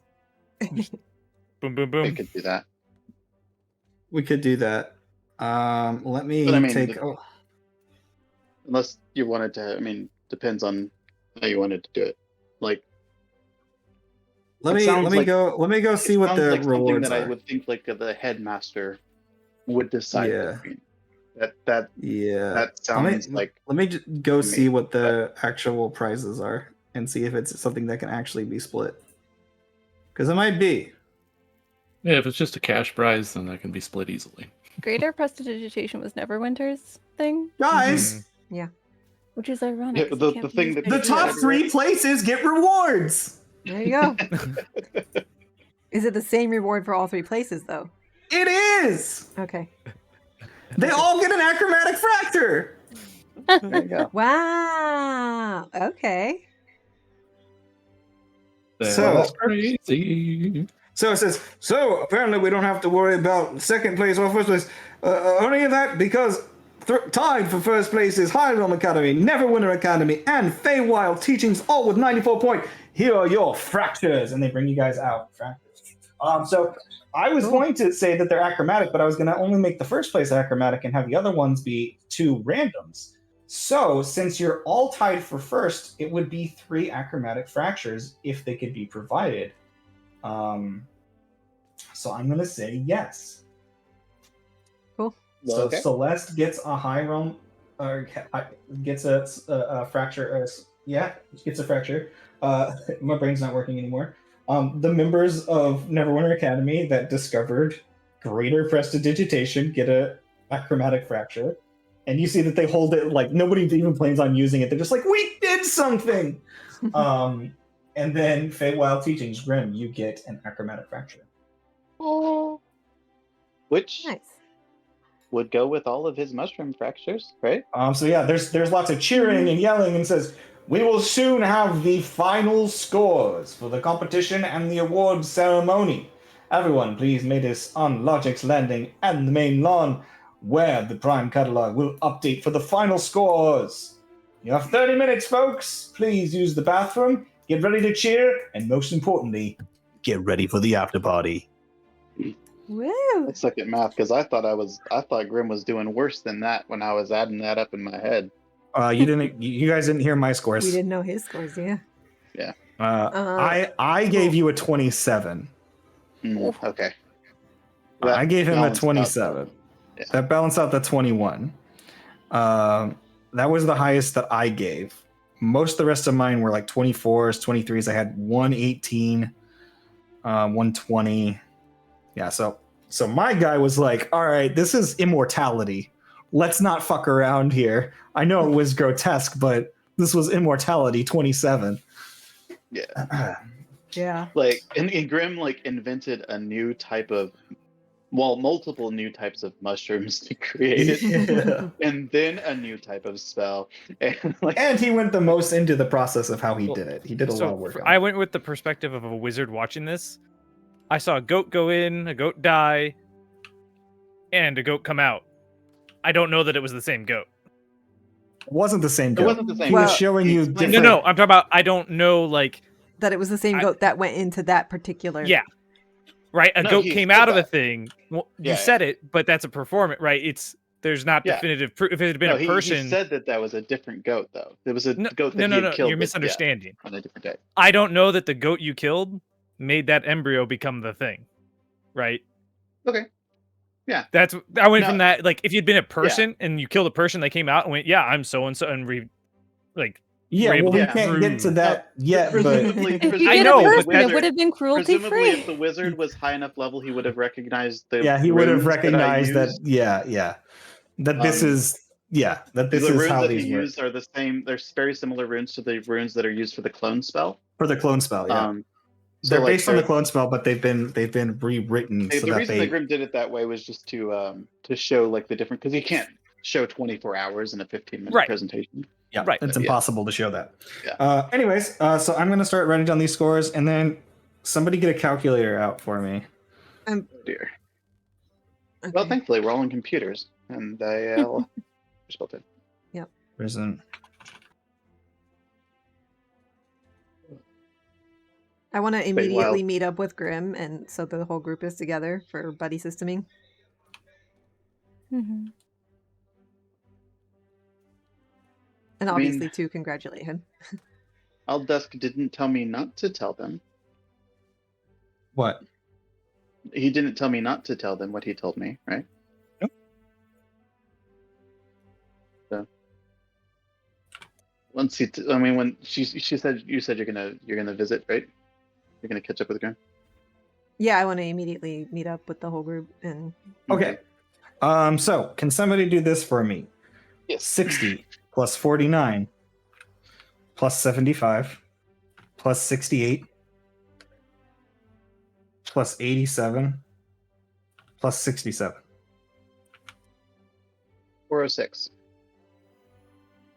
It's so good for one of the lowest scoring schools. Okay. 60 plus 62 plus 125 plus 77 plus 91 plus 57. 472.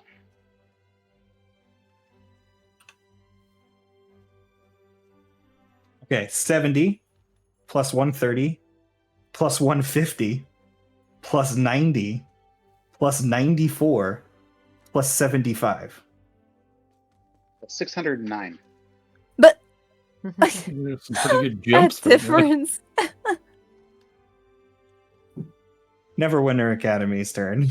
110 plus 81 plus 55 plus 76 plus 94 plus 60.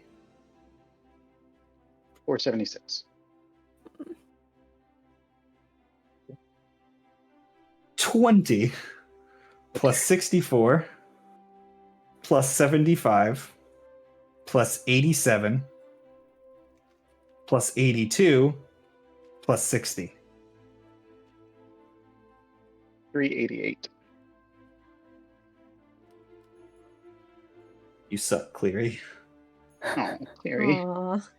Sorcery. 20 plus 96 plus 75 plus 76 plus 88 plus 50. 405. Okay. 60 plus 72 plus 45 plus 90 plus 77 plus 45. 389. You can get last place university. That's no way. All right, 80 plus 65 plus 35 plus 75 plus 71 plus 65.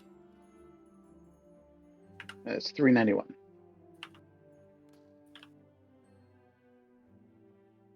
Okay. 110 plus 80 plus 110 plus 66 plus 94 plus 65. 525.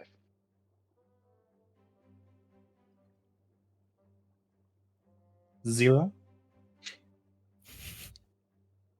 plus 70 plus 25 plus 74 plus 78 plus 55. 302. We have a new old worst. Nice. 302? Mm-hmm. That's how torchels. Mm-hmm. We're babies. 80 plus 120 plus 125 plus 0 plus 0 and plus 30. 355. All right. I'm assuming that that's in Varuna, Varuna. considering the zeros and the Okay. scores. Mm-hmm. So, I guess we could do the placement here, but I'm just going to try reading them. God, I have to reorganize these from first place to last place, otherwise I'll never get it right. So last place we've got. In last place, we have Torchels Academy still somehow did worse than Inveruna, who didn't enter 2 competitions. What babies? Followed by Inveruna, who did really well except for not entering 2 competitions.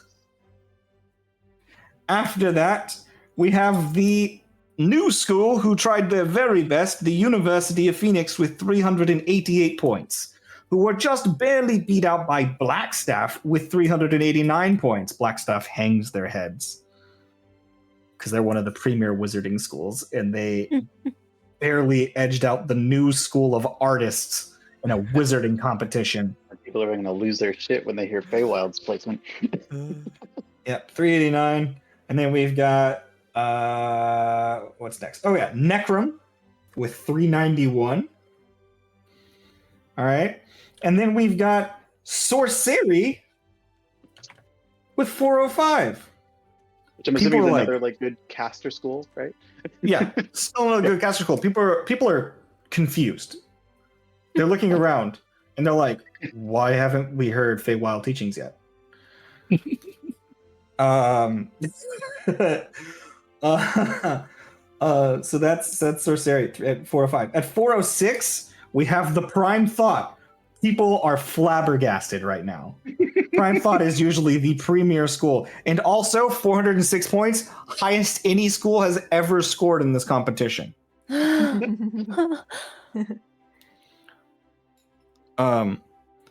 Risen Mind of Yustrandi with 472.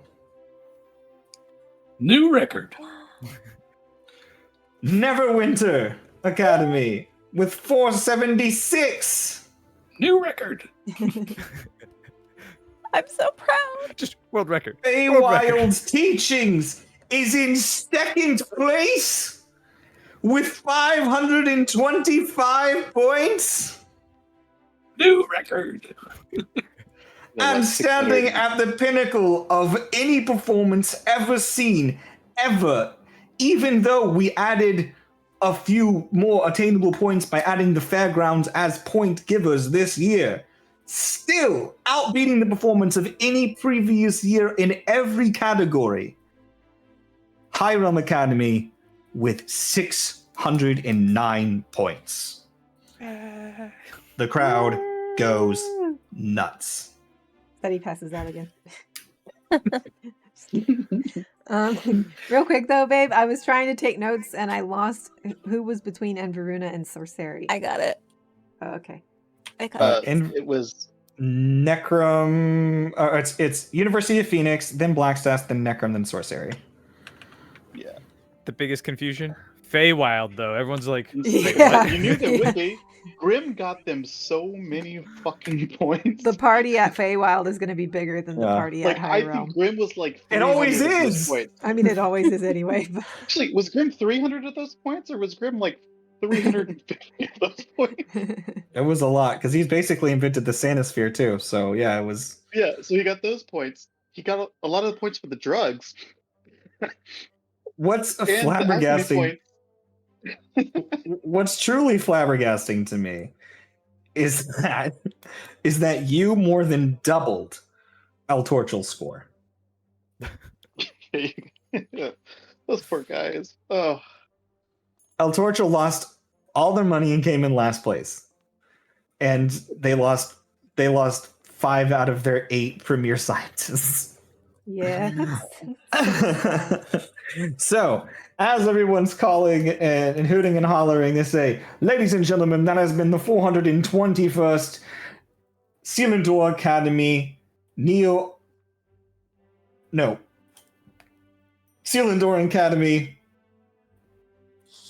something pentathlon. Interscholastic pentathlon. Jesus fucking Christ. I've said so many words. I forgot the name of my school that I invented and the competition I invented at the school I invented. You're doing.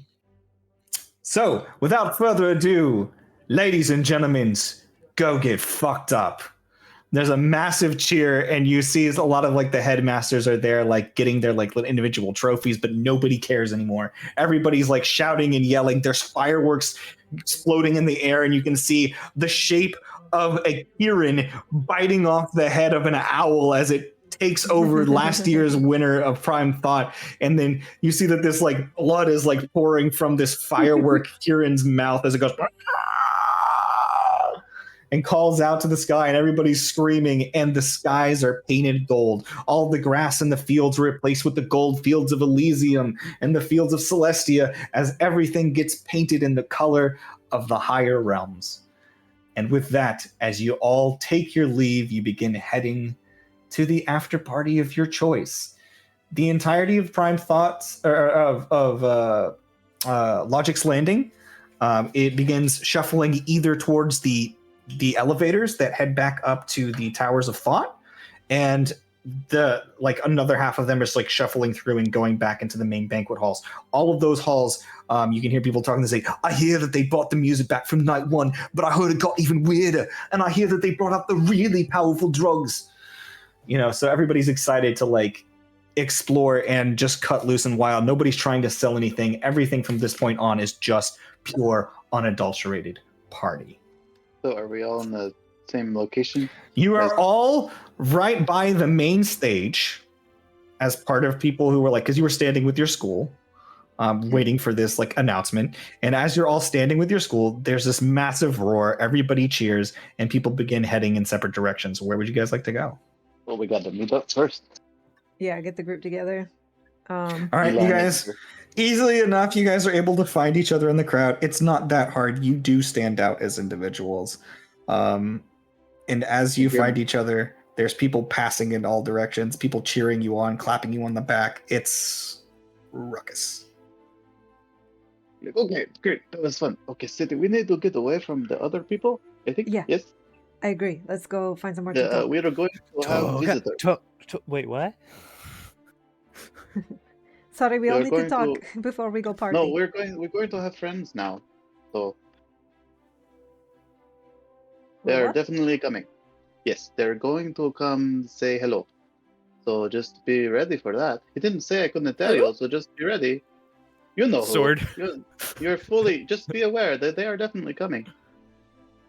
Okay. I told them to not, I told them to come in peace. So hopefully they, listen to that. But they know you have what you have, obviously. They told me what you have, so now I know what you have. Yes. So hopefully you have it somewhere safe. But they know what you have, and they're, they want it, obviously. So they're going to come and ask you for it. In the midst of all the crowd, you hear, couldn't have said it better myself. And you look, and the people are crossing in the path of the crowd, and you look ahead of you, and you see Ulfr just staring at you, his head hanging like here. You see like the hood here, and you can just see his eyes burning like eclipses of light. Just the irises burning this sort of orange color, and that's all you can see underneath this hood. And he's just looking at you. He says, "Can we talk somewhere private?" That depends. Do death. Are we only going to talk? That's what I've been instructed. Yes. If you have the time, meet me. Well, meet us. We have much to discuss. In our hall. In your hall. Not exactly neutral ground. It's the best we can offer. But I promise you. And you see as he pulls a blade of light across, like from his nail, you can see this is like the string of light, this orange burning light. And he pulls it across his own neck. No harm will come to you while you are here.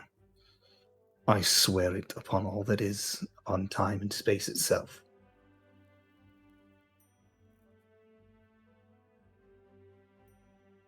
And as he does, you see that this mark just stays on his throat. Is that good enough for you? I think that's about as good as you're gonna get. When? Now? Whenever you have time. But we'll be in our hall. Very well. Good. Well done, by the way. You make formidable enemies. I hope someday you'll make even better allies. And then, as another person passes by, like a child laughing with their balloon, you see he's completely vanished. Fuck. Alright. Yeah, no, so Grim doesn't know everything, obviously. I don't know what exactly they're after, but Grim just knows that they're not friends with Northot. No. But they're definitely friends with something in the far realm. Yes. Just don't know what. Is that so better I think or worse? I think it might be worse. It means that they don't want to destroy everything. They don't want all the pancakes to be flat. Or whatever they that don't is. want to change the It's more like all the pancakes become a basketball, but sure. Right, whatever it is. They don't want everything to go shit. So that is what it is, right? So I did right, want to maybe talk at to least Kieran again, but I don't trust the rest maybe of at them. least talk to them before we try to kill each other. Looks at sword, puts it away. But we haven't really talked to them yet. Well, directly. I mean, as a group, I have talked to Aldusk. You have talked to a couple of them. That's about as much as we've done. I don't think they're necessarily 100% trustworthy. Did kidnap me. They did, but also, they didn't kill you.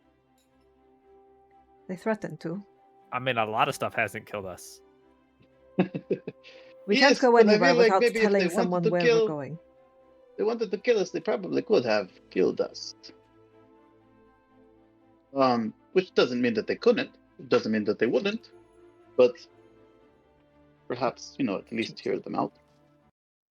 They probably don't want to piss off City's dad too much just yet. So we could at least maybe talk. I'm going to...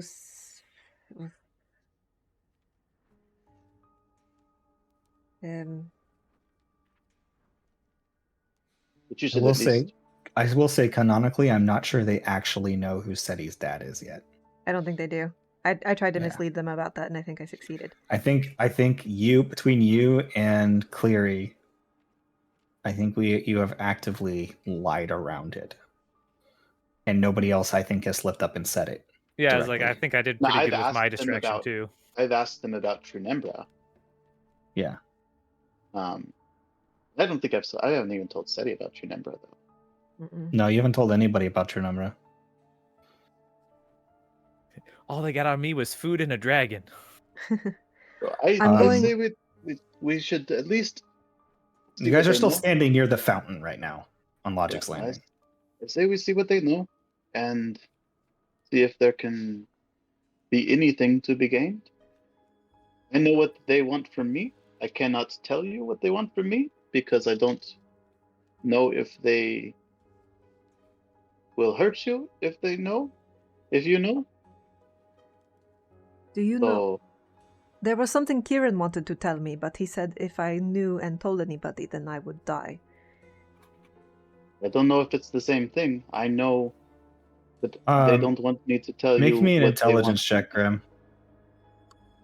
Oh, let's see. It's not Grim's check or saving throw. Just check. Okay. 12. That's enough.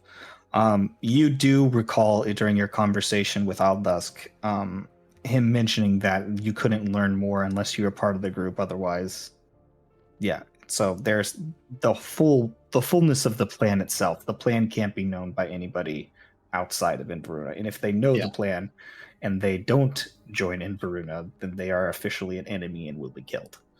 So yeah, no, I know that they can't. I know that I can't tell them what they want with Grim and the book. Yeah. Right.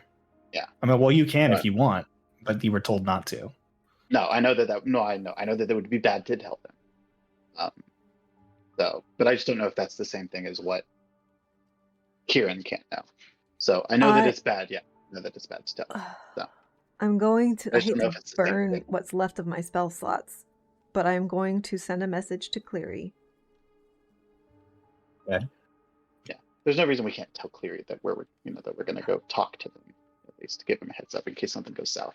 And Verona wants a meeting in their hall.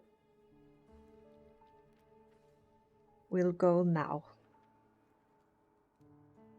I'll tell Dad too.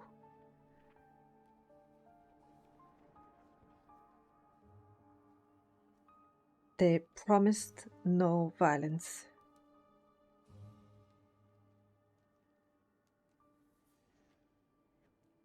We'll be careful. I love you.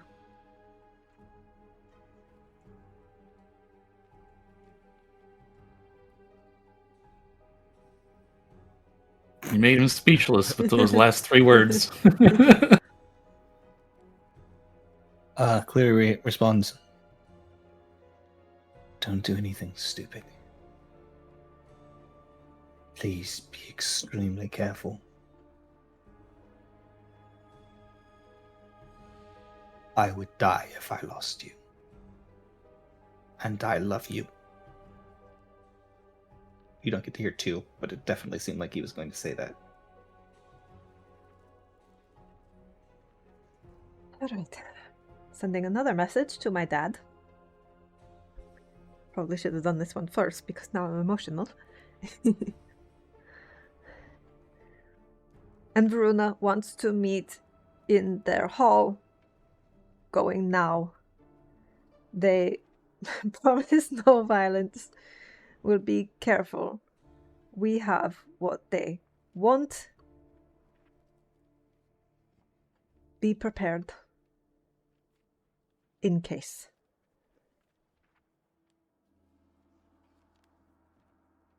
In case of what? In case of what? He knows. Heard. Heard? Is that just what?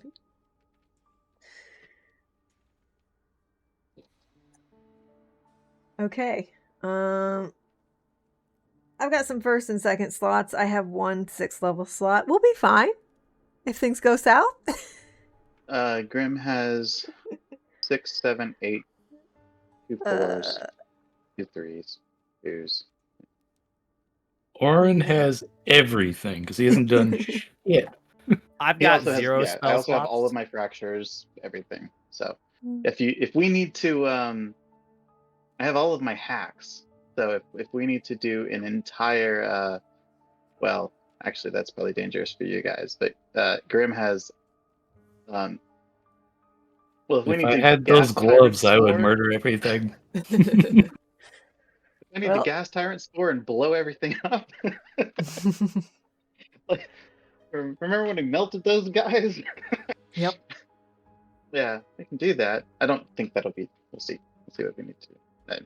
But I suppose we will. He has put a binding oath on his throat, so I think we'll be okay.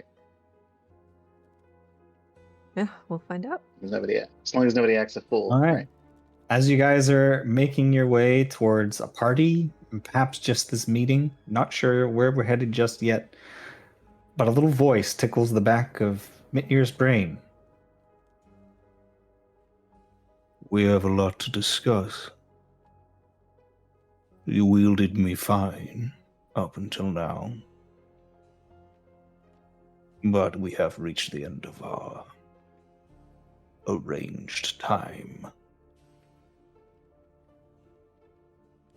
So, I think we need answers. And then suddenly you feel a hand grip you around the chest, big enough to hold your entire body, heat searing through your scales, which normally prevent you from feeling much of anything, and yet it burns you to your core. And as you look around, you see this massive face, this whole body made out of fire and muscle, pull you close and say, "Let's go talk." And it looks past you. "To the old worm." And that's where we're going to end our session. Damn.